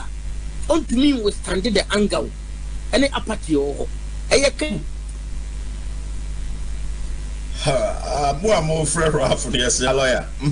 Clear so there is serious apathy and anger within the rank and file of the MPP at Bantama constituency. Lawyer Ralph Kano. There's something involving Asenso Boache. $3 million scandal. Maybe $3 million money laundering case. Money laundering. Boboba. Lawyer Ralph, maybe or not one person or Becca. Now my Becca say or say will be who fear. Make Becca. Because we are minister, it means uncle to Abama. Bantama for cannot give you another opportunity for you to go and do more money laundering for me good Ghana for any more say. Money laundering is a very serious matter. In any serious countries, I'm jail. Money laundering. United States of America is involved. By this time, it's America special prosecutor called investigate as an soboachi. So that's now. Now ye pa or bantama ho. Yendi bronye ye enter new year, election year, obetemenka as an soboachi. Oko ka yes ye command the sympathy votes. There be again sympathy votes. Any panel be bonny, men to abane mano, or ye correct mamon to mano. Mo financing chair mo for before from ra. Matis yes President Akufo-Addo saying say womo opabant ma for chow o man to abana ma asenso a omo gu nanimu ase say na no kan say be still are privately no when nam say honorable Kennedy Japan person ogu nanimu ase oni ni ndu person omo gu nanimu ase na democracy so animgu ase say be ne wo democracy animgu ase be ne wo emra so ye koto aba yekoyi MPs enipa bi no say MP no ompe so omo system o si obi anto amana yegu animu ase. Is that democracy? Ebi o ye besra bantama for ma montie President Akufo-Addo nimre twam wa meye hwe amamo wa moamo asenso wa moamo mu yi wo mo si nchan amofa lawyer Ralph. Sia ensem no ene yakwakwati aba na chese bantama seat ne de ye rade on the 27th of January chese abato on bekoso no wan sha chese constituency se wo Ghana yina bantama ena ho ebehuru ye papa oyi bantama firi ho no ma na jese nhia so ho so de enye bete kra na do me kwa benya constituency so sa me de mo kwa me next story ni munum sani anapa me de nsem mebe so mo se NPP MP sa jese wo pre ekunwa no wo ma hyase jese wo mo convert no na ukopie mu ewo nhia so constituency a na chese menteme ho asibi apagya ni mu so ewo honom nipa wote so dada yes 7 amoa kame akwa say nipa dodo na pesank wo mu pia onu mom na ono no egusua etine kunwa ne so na mom na branch ya friend Kennedy kankam o say memfa nkra we emfa ma NPP mpenifuo vetting committee ne say semumpo se hemutirim se ono na ba besi fom no aye hwe han mas amasteve na mo a akode ende amubua munnim na se munnim na mo ye frakadam nko ade ende ono no oka amamati ase sende obekọ ono nko abekọ kentinkro obekọ independence no kogina se ono nko aye nto abanfa ma no be free MPP party ni mu esanse ejumade ni pa ono no waye wonhia so no onka na no ntum na ontena ho no nhwe mo a na mo am ntena ho no na emu take decision na mo mba na mo mbekire ne de onye no de anya de ebesi enti an de futu o de mam ne sese mo nim se hyemutirim se mo ba ba ye frakada ma ba ba yi ne frekunja no so de mo fetu mutirim se anya de ebeye yie ono wa ba vete no we wie wa submit ni bibia ema bibia ye kama inti sande am mpe ne toto mpe ne nua empe frakadam na jese de amote party ni mu a de mu ni ma ne se nipa wa akona jese de mani esi ne so ono na mo pe so okono ono wa na be kono mu nim na mo de se adwuma ne de edi no ono ye hono abokini Japan obe free party ni mu no akọ independent no akọ independent so de o ka chem so e mu chimu mu time no akọ independent a obe wini no kasa ansem we nyina ena odum enso aba abonti a wo kire se die kanka meka na nyanse bi obi anim nya de kra kankam ne betumi akọ independent esan say wo nyina no ye de krata to wo mu anim ene wo mo de stamp ka ho no mu tim so ene wo mo share bo say sensio ewia o ahomachi o anopo de besi wo party ne mu bia na ye obi entumi free party ne mu inti sa ne nsem no wa ba bonti aja so okeka kra no onya keka na eniema bi wo hono ma rules and regulation bi wo hono ma e de govern so obetumi ababegina as MP NPP rules and regulations no omo de baaye no wo kanka ma wo hono ne eniema bi wo hono ma wo tosi wo hono ma wankasa wo mu no wo ya we inti yenim ne nti wa babegina hono ne ka se na omo nim na omo ye flag adam na so omo you free ma wo be ko independent and kwa de ja kasa no kra no anko omo do be kwa kopie mu court na we hu se ku obia no emna wo na we so ena Steven Amwa enso a che say mo forget kankan kwa na nesema okeka kra no oye ni hu kuku kaka ne ayi opagya na betini ade ana meni ogamia menie no enya de obetumi etu ne tuwe ekunwa na free ho no enya de obetumi institute no da e won hyaye so na hyaye so ekunwa no eye ono Steven Amwa de no ono no ne nwuma panso a waye won hyaye so ntino ebe ma o nyina so ato aba e de amani nti so be so okọ independent kwa ohun ne kura no betumi akọ no konko ade a enya de obetumi ewi no muma yenko na yenko tie voices we nyina emrasesia esitie and the business but we say Kennedy Kankam is coming. Kennedy Kankam is contesting in Jersey by 2024 election. Kennedy Kankam with 3 paper national ballot papers. Nice. Hey, I see. 2024 Kennedy Kankam 3 paper ballot papers. You are not just contesting, but over the 2 MP no. We say with 3 paper ballot papers. With 3 paper ballot papers. So national election with 3 paper ballot papers. I see. No, I say you are too convinced. And then am I that? They say 2024 general election. Kennedy Kankam 80 ballot papers. So Electoral Commission ballot papers. I want to make an I hope it's not in reference to Oko Independent. Oh, so no. If you say no man knows and go in and never mama call them a couple of what is wrong with that? Oh, really? And if you are not clear, you go for independence. So we say the ballot papers in general election. Electoral Commission ballot paper no with or without the party clearance. We see the ballot papers. Hey, I'm telling you, general election, Electoral Commission elections no with the ballot papers. No, but this is a very explosive statement. It means that a party non care what you are going independent. So we are not for the shame. No, but you call primaries, you know. I know I will win the primary, and I'm just concerned that I will be on the ballot paper in the Electoral Commission. And I'm the general election. No, when the party there's a mediation, no the share. Nobody will blame you over an agency or by can't share or party with, but we see the ballot papers. Yeah, I say a party you know in collaboration so the basa the party you know money the home party you know. Not a party you do the party when I can say as a move you know you know you know say you could be a maybe do corona. The better say we see the ballot papers and about ballot papers. Minia, Mami Fawisia, now it's also bad the coming days. Evesia, hey, are you share? Is also what? But I don't know, but for now, so the issue is clear. Could we ask Antamaso we should be more out of it? So, so the clad DB, and as some we are making national executive, Nana being in Penifudi, Yamuti, Peru 15 and 16. Oman cuts some MCs, so I'm saying all MMDCs. The thing is clear without any ambiguity. Nana be or a lawyer.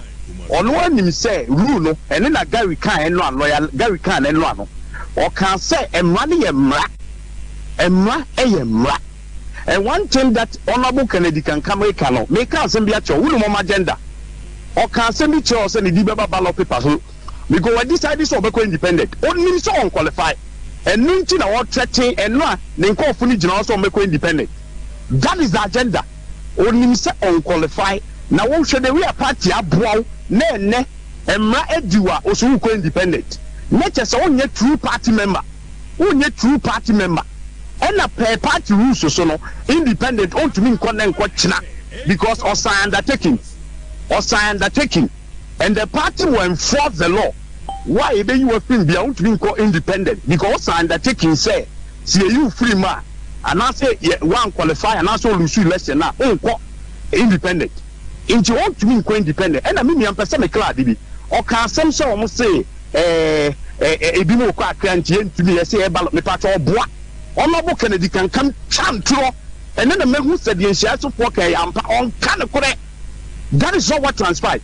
Me say report no Opa report no contact lawyer Gary or the Bema or say based on the veteran my nipa 2 ya clear omo into some ya ballot want to be stop omo sa no kan or catch and so to be stop or you so stubborn and or you not just on tie the mpenifo ka because honorable can calling can come stubborn.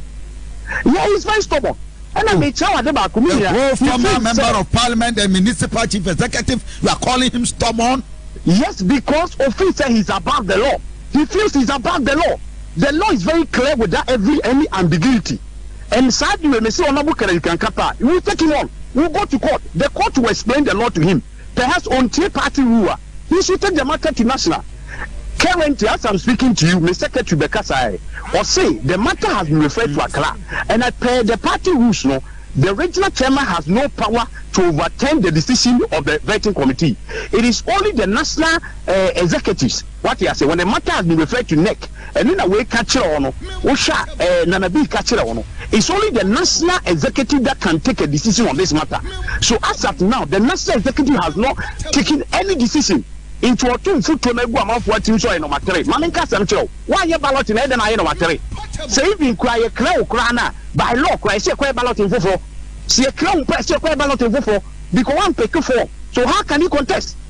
One pick for any hostel, Chairman and Casse, see a crown of number 3, one Cassa or a foot to not to go among for any show. Me and I be good German near Brennan said, me I stand for the truth. Me will be a penny crack. Honorable Kennedy can come as well good when must all good party and must you. Should they wear church party? So I am the Baba ballot. So Kennedy can come one. Minia, let's say Kennedy can come, should come. And I'll give him a showdown in Shiaso.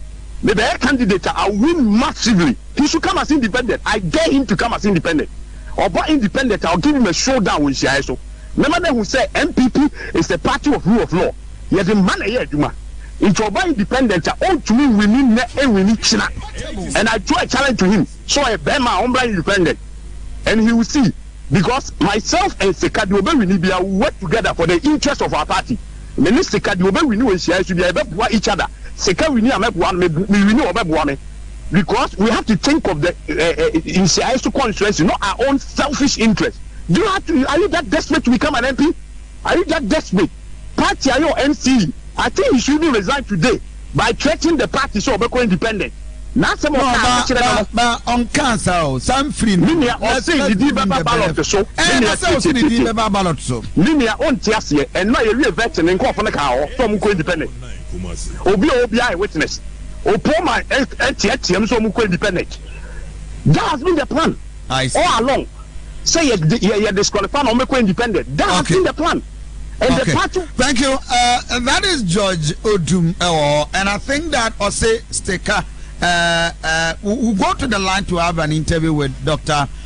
Stephen Amwa. But George Odum said can come here stubborn, and he's a threat to the party. But the sitting member of parliament at the Inshayesa constituency, and of course Deputy Minister for Trade and Industry. Minia, Dr. Stephen Amwa. Bemena, good morning. Good morning. Afisha Panzo. I think I'm at your near team. Edanyamiase. Enra, you are vet, and I believe, sir, from confirmation, Samenya, you are cleared and everything. What transpired? For now, or confirm, sir, how many people now know more contested? Minia, no problem. Next year, or take a course, 2-4. Asante hini na ose tutu abebi o to so yini na machia moso dwumadie a mudi so me de na se amam na machia asante mane nhia yeso ade hie nyina Media, the say, and no any family, and your vet, balloting. Yeah. And he mainly became enemy ye, you know, chairs and Uncle Ponce, Minko second chair. I see. Victory, ha, to us, and then I made a man, and a minia, Odin, Sui, Bako. And also say, or that's sort of what you're saying, I'm so unconning.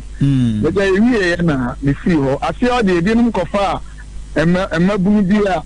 Ebi ma ye last time ya dia omu di matama che se ni twam no me edi em se ebi kura o man so mu anu onyanko bobo me eh to that extent na ma ye to that extent be onya me nko na meka edi matam ya de omu pra me edi omu kuro mu ya sa no mimi omu nto aba hello mi ti oba omu kuro mu nto aba enso me ko no eja nipa kakra kitu e bi ansa me mpe abontin show sa. But I've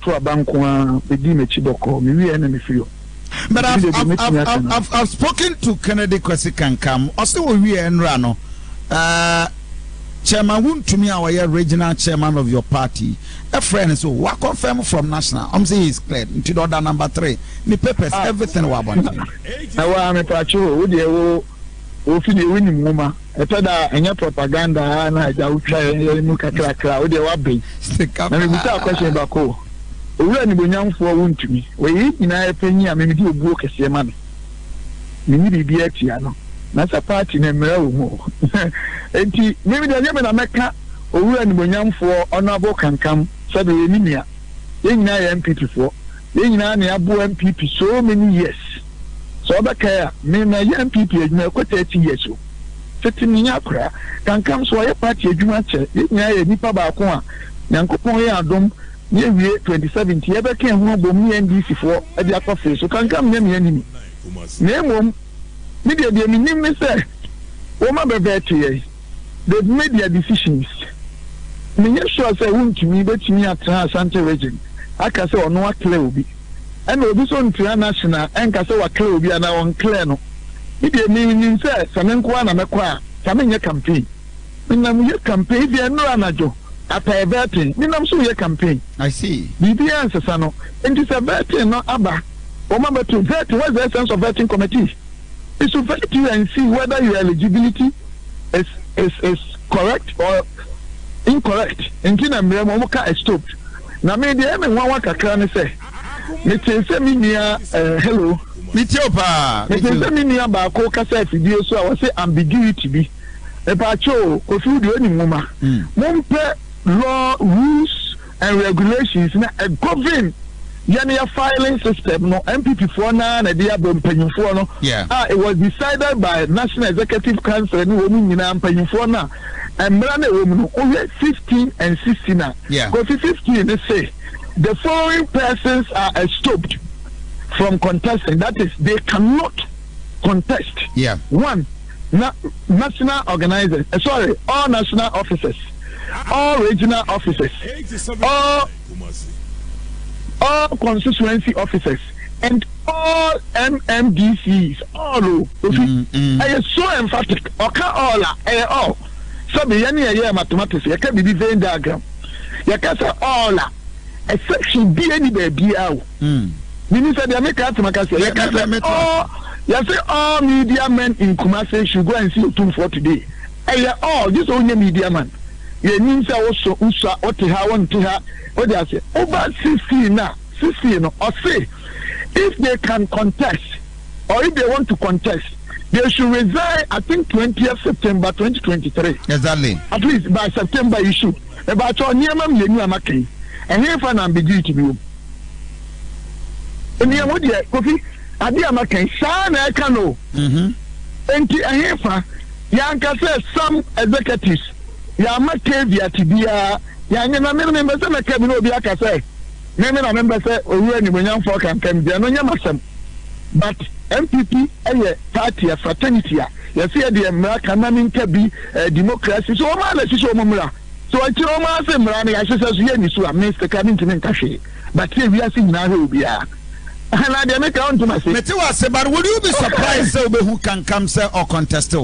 because not even contesting because also obesho so that will be tools about no there be no album ya na ide we mi fi akonya enhia yesofo na wo ha no e na omunnim adwuma mi nia kankan be ye e me de me ma ba be ye ene tra me no ma tra emfie me ensani you see ya na me be say my politics na ni nia me nkrofo bi on radio what I say because we obi I respect kankan and I'm respecting shares of no and if you win my drum me the parliamentary MPP so me just me to me why we and a parliamentary drum so kankan so ko bi en wadwuma e ba shares of ha obi en dem me yama wo bo and you say be a said ni to me and to say shares of say national say o ma so say mra but na de mra no enye adwuma wa MPP ya to atwen ni akoko family ni kankan de na ba na kankam ni be gina na nhia so fo so hwe oda me wo mo na adwuma maye ene de me ye the parliament ene constituency mu ene ma maye nyina no am so still I am pewa papa mama for woman no 828 also all things work together for good to them that love God to them that are called according to his purpose ene de ene constituency ni so me pase ka be di echi na call rounds na the way the agents love me because of the heart so ka akoma me woman nipa project ahodo was starting ye nyina na guo obi eno aba beto aso me ba cho bibisa question ba kope yeah na na do dan kwa aban ye kwan a obi etuma ka so na ye kwan bibisa o sanka mini akankam say or the common fund or the guard fund or the health fund or the onu ambotom sika ye kwan na me ma ba me se me ntra so a na wuti baby central government ye kwan me time aban ye kwan ni bi yeah, project akase enti uwe RCC judges in 24 days and another we see BC day police that we see hospital very complex go and see other part we see court or yeah kwan I was Adansie new site name time in a soko buying to ahodo omo yeah second phase or yeah kwan okada so estate and no dey say ya me madwuma na jebi nebom ubetumi akasa Stephen Moa or the Nisika and the common for how so here so no what you ma enkra empim yenu ahanu akonya any table so Kofi me catch you say I'm presidented opa challenge me with any first time MP what you ma enkra empim yenu ahanu anya akonya ne plant mo bra rounds na mo ko check all the secondary schools ma mo computers never so with me there Ethiopia ma so mo nyina computers ma brand new Toyota Hilux monko Toyota company sameboa na ebuama insecurity niwa insecurity na so see name po odi anoto nsan a matimi adi animu age scholarship ama enkura no ba ku mienu miensa nye na yo na omu abrochi esua de obi a na edu nsia so hada papa odi anoto nsan a afidi adi tie de pamade adi yetie mama ekoba se ahasa constituency mu papa adi amaye no constituency mu no e unprecedented. And so no say so no why be there me pa cho me na no lose election 3 years on see hadam constituency no kan lose ye no on see how 3 years me pa cho me bua mo de mo am research o the constituency no aha na mi fie wo owo at asokore mampon aha no obeda bu so mo say constituency no for executive say ye bibi kwa be na betu a wansi dida ya mubi say me ko campaign no bo me bu o mo campaign no bu so mo say afia so mo o say na onya MPD o ma bro nyaade enso na Dr. Olwani Manyamfo Dr. Anane e wo so no ni na me nya MP na me ni akanka me nya MP aso ni ma bro nyaade yesu ekura yie onu ni nipa nam ha me nipa na Dr. Anane nipa nam ha ena de ayi oni nyina so wonko biem eti onu na Africa constituency say afa de opo mo chawa ya bane onka na say constituency we ye ne obi anya akwanya ekwa abochie school constituency enkuranya kwansu ade constituency ya man nkonya tables constituency ma ye nsuo ma ye bi patasi school me mi amsi kakeja afi 90% completed kankam na krom honorable kankam ni krom ade baba ma ye nsuo constituency very nice modern water flow ho dia say o ma san repair ma ye ni nyina na matimi aboa ama ukrom fo nyame adom na me so and no man nsuo enuma wo say enhia so sent you see the politics of lies and deception na me nua me pese me kom all me am kasa say radio so dey am kasa me money di because me are the boy ni ba me fanya nkopon asem ni agro na o hwe me a enhia so for ha me Ghana for nyina ha me adwuma ma ya MPP about parliament You can't only lead discussions when it comes to the economy, finance, the budget, or defend the MPP.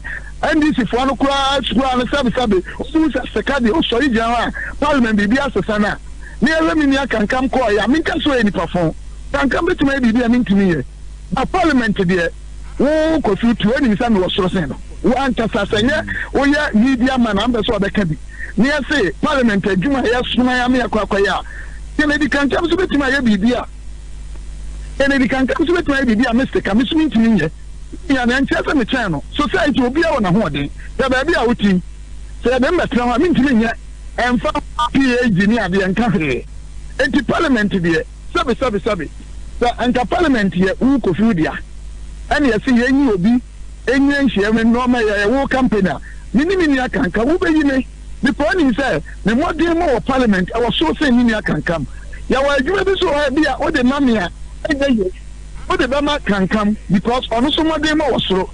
And it's all the classic in Shiaso and I tell Pansam or call Oba and the DNS can be. And coming to say that.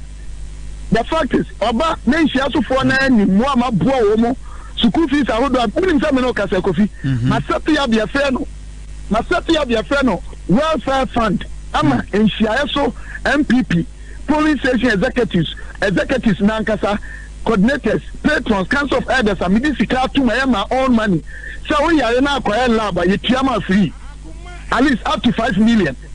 My way in Namo, my officer, how be a overcall, a beer Monday to Friday. My Satia football club, your friend Kumasi FC, many than your pay, Edin Como, informally, a yabaya arrangement. Many about radio, Mumusa Niku, Yadin Como, next year. So say metinya boa me yanya asotef ya second one awa tasama so ya start ya cut sword and share so nkura no wa ba bo homoden no ya do videos abakwa abochire na enkofo Belgium you come na e good that me ma twa ticket na akura na kwa trials wo say share so kofom amasa I see ya maka nyina no ma ono so ne common fund ne gas fund awonya mu mi say onya asai mi sumi nya asai me fa me tell me anya 2 million to constituency ni bio let's say about the 2 million 1 million 1 constituency ba na you buy the start adwuma bi na abai ho akire no nti sika me ma na o ka akire obi say wo start adwuma bi na sika me to aso a politics of lies and deception. I am telling you today that he's my brother. I respect him. He's a party man. He's a great man. If it comes to the core functions that we all have to perform as our stewardship in Parliament, you know I'm far ahead of him. You know, any the other when any constituency executives, you know, about 90%, all the coordinators about 90%, and no one have a debate. About 90% of the constituency are Bediwechi. Men am catching executives, constituency executives, and then coordinators, and they were not supporting you. Okay, I make an election. They were not all for me. Then I did you my debate because of said you know what maybe I'm a 10 years. What is saying? Just on Tokobio. And the constituency is open after don't want to call. Obiaka say Joka next the cardiac, the carrying as soon as the bridge, I'm coming in album. And there are coalition, but there's peace, there's unity, there's cohesion, there's oneness in Ishasu today. Members of the consent, on the campaign, when I say, I know, Kasi insinuations, that's all can't say, I don't want to go on that line. He's my brother. But Parliament today, because what would you so the Bible is stretching and Kopoa. Parliament, Sabe, Minia can come, and then the young Konomi of Parliament. Ejuma, Mayama, by any Ghana, any MPP. Another be a senior front page, in Shiasu MP, this, in Shiasu, and Ukraine constituency. As I'm a channel, can come and respect to Emilia, meeting in the Sentiano. But Nukuram, Ghana, and the embassy and Nukuya. Over a plan one permission. But see, I can say a proper appraisal of what we've done in the constituency and in the Parliament House on the floor of the Parliament.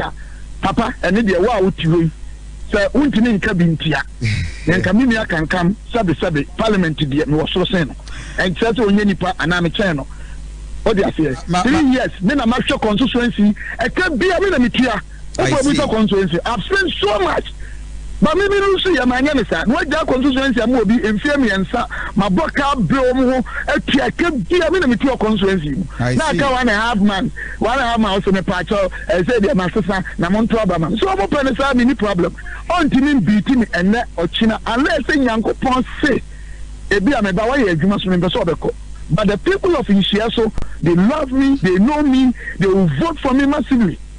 And they know I will do it. Stephen, I'm grateful. God bless you. So, but Miss Rome de Manusi, say national Bamanako, national Manenko, and the Yamasam. No, so almost one qua, a woman, Ghana for you, and Milano, is so plain, say, I'm beginning to back credible. The almost a more Samamura. Say, Obi Coacho BT, the Matum in Fiat, will be a Chobiti, video, BB, shows what Chinese, Milano, your young people, where they are the marriage, but they are torturing her. Ghana for her. Ebusia ensemino ene yakwakweti abano na chese NPP MPs vetin ba kopa chese womo konsema amesi ebubo bano ebusia nyansem ketwa kra na se medemu kra efree inshaye so kwana medemu ekopie mu ayawa so west wagona ehon so chese similar tina ekoso ewo nshaye so no the same thing ena ekoso ewo honom na brantie bia your friend Samuel Owusu Amankwa or Sembi Ababa to Abonti a watch say vetting committee for na disqualifying no. Now one more disqualify anyway, the omo catch and say Anka Wonjin and chain na oma Ababa why your friend Sayram Lydia Al Hassan Quine na on Cornens one dear. Oma drink crass woman the secretary DB creation and star say be uncle best step it down. Next one westin na dream pisa MP Kunyani the obetna so Edia my youth name kwadi enya de omo beka kra na omo betie na de oma sha se just omo she sumasi a omo ye no enya de ebeye adwuma nde ebeye adwuma china na ebeye adwuma chinechi onu ekunya na okwa akopre na de bibie no hono ma mo betumi ede aye ne mana ye moma yenko na yenkotie ne nsem emra sisia ayawa so wesiwe gon abrante baako ayi ni ti se wono so ekobi den na nra vetin na se Samuel Owusu Amankwa ebre okodu open empanifo ka je papa ya disqualify wo won se na mfata ese wo kokora enti yesra wadaroma tina nchen na mame Sayram Lydia Ahausan wono nko a enko eno se for the way me democracy nti kan bi ma me nka bi nti na me bawo me ba me mabunu me yo ba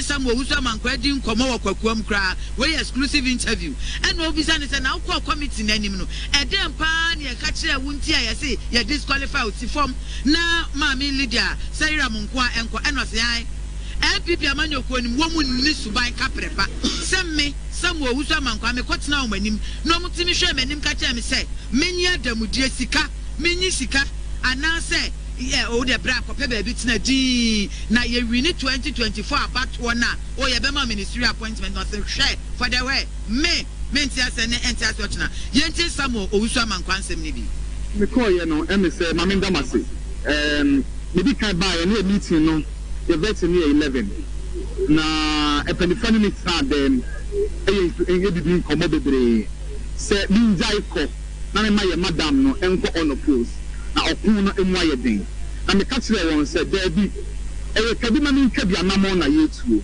se me kono me lusu a me support ma me no me se ma me se weni a ma me se lusu a obe support me me science on ma nyina kwan na yenko e say kwa another meeting with the regional chairman Divine Agohom I can say point blank say elections way me kwa enye elections way omopa ometimi abome mafia practice no mom omo pa macho say me step it down mama me no and I say no mama no be me step it down man enye because election me na me tell you bottom ska ekofa forms it is slow mo and man me find am contested me call betting we do a question A B C D and we say you are disqualifying me Adansie the rules let you for only 3 months I was like let you abrosa Adansie I was so coordinates no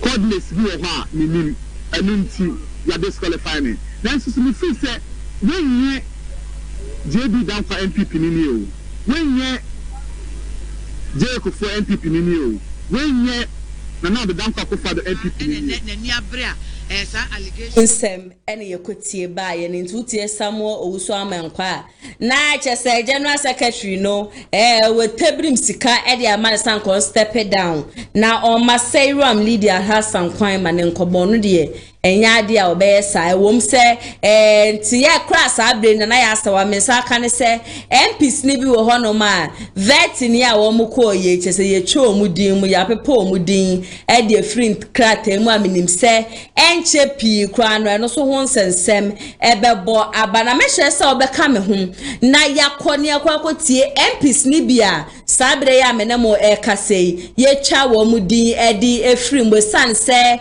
ebibu hono ma yeso o ma me form forms ne ntem ebi nso ayese kwan kra o mo fa so a wo mo be fa wo mo forms ne nya kwan pa so ebi nso wo kra wo mantumi asamete forms ne ntem enu nti ene ye twa mu din mu mo yenko na nyenkotie sansem ne somra sisia enchemoem Monfra Kwadwo Bafo Mamie Sanse or Greater Accra Pumpuni Mantame Mo NPP New Patriotic Party Amanyoku ati o menye dwaso no wo ma hyase na wo mo veti wo mo panimfo a wani abre ne ne pesa wo timi agi tumi na wakotena mrahye bedwafie agema ye amanyoku no said ye be ya afia bato mu no wo mo so ye be from honorables na wo ma wo di kan eye honorables no yakoso from honorables saa fufra ebe mu ni wo ma wo mu dada ne anya asem ketwa pani na behe ensemu a wo mo ba beka ensemu ye bebisa wo mo ne de wo mo beka nyina yes Anthony Kwadwo Bafo e wo Greater Accra Pumpuni Mantemu said ye mo hwe wo NG TV so no empaibo na dikan no eye ma mi ke jamfu a won ebo empaye no wono na woboabo maburu doma no edema New Patriotic Party MPP Amanyoku no ene wabo mpaye awie ni ti ya bie prumato ho ya chese wo hwe mfonyi ni mu a wo General Secretary yewra Kodua ewombi won Justin Kodua Frimpong wo ginam ena Amanyoku ni mu mpanimfo ahodo enso wo mu bia Greater Accra ha de anyasam keto a wo nyina ya krado ko Bafo wo ho kwai boye mu o ma hyase ye bet no ana se de na ekoso twamfanyi ni kire. All right, but that's it. Senodi Kakai, bet no, ebo 10:05, and Jumedi in a shot. Now, first constituency, Omodomo, a shot, or Conquest South. Now, Conquest South, many of you know, and a contest. The incumbent, a MP, a Ra, Dakwan Newman, one, and a branch for a friend, Richard Hagan. Almost new way, and a full committee anymore, a vetty woman. You will almost university, no. They say a branch here Richard Hagan no ya disqualify no Sarah so na ye da konuma de onyakwa FM one ti ameno kase no for Conference South Quantum Cro da konuma no ye kuma no kwa na ejina be afro so aba na kwa to aso o Richard no de wane ne kwakwa pray ye no wa mu kire de nti o ma disqualify no well say wa de wo mu ni say Richard na dia committee just so disqualify and say every will be a photo was a bit of form to Namia to Swabano. Richard Nico constituency when I am from Sinibianfa or corriging when you be in front of power national. And Reso say almost a closing nomination or self of Pileno. It's a kilo a year 3 days almost a closing nomination and Sana of our filing. If any one is said, Brian also the filing of HM and all the filing, and no which now or more disqualified and a film to know. Almost American say fire fast one is a car form to know. One papa participants of constituency the way now, not cooperating. But only to us for national. So you say a final of us to a year the process in and a papa panel, which are somebody disqualified around territory. And yet to associate you. And she said, America kind. So you really have a pepper and a Yanko to constituencies. So a copy more almost a converted incumbent MP. Dr. Adansie Dixon, or no FOMA Vestino, also and that Tobin. We are also so 18 more, also so FOMA Vestino. Any time you do it, and it's in I have a probably Tomino, Okia, Ina, and Fine FM. You really know that Dixon Adansie at the number 2, and I am Tobin at the number 1, and also 2. Now, Dixon, any is a job for Casano, the 2 just say, consider 3 years as member of parliament, the man and also 2. And the delegates any consequence, no more kind of now almost and for instance, say 9 years, ultimate find a tuma as member of parliament. Now, if you want to train, you know, more assets, and that's almost too many people, not on my head, no, still more say one on here, or here, and you might be free, or a year constituency. You move to one and a case to a month of a man. Now, on my member of parliament and some farmer. Now, 2024, no body to me, and farmer or Struco, don't tell you my parliament. Some America say, no, a year will be 200 this year, Tema West, and it's my center, and I ever committee anymore, also here to form. Don't look at the young for other people. That I answer to the English people, stand up for other people. Hanawa, to make you know, if you are airports or had the gear at that one. So, what would I mean? Now, the airports will have. Ebusia ensem ni muncheche mu ena na ya sewa me ni wumie no yakwa akotie abano na chese NPP for womo member of parliament just womo hwe nim se amafo bekwa akofa forms no bekwa akofele no makofa forms se wi akwa akofele wi submit chese ndi vetting kakra womo kwei ena ho nsensem ahase chese ebubo baby kura kire se womo de womo ko independent ebi nso ho no ma na chese ye twa omu di nkura no edi efiri mu me hye mo bo se de be firi ho akachi baba bia na ya se wa mentina mete so me ba betena fidiem hanum se na me sansem wenyina aba be so mo haso na mbe mam kwa na nde super tija na ya se wa me de be so mo no me di esi Kumasi online media schools wo me bi o mapuma to honom wa we ni jinsam chojuma ho nkwa de tutu me kabra na bra be fa funds for just 100 Ghana cedis courses a wo mo ye no eno ena echegu e wa be fonten time fidie ne so pe enquiries bia so a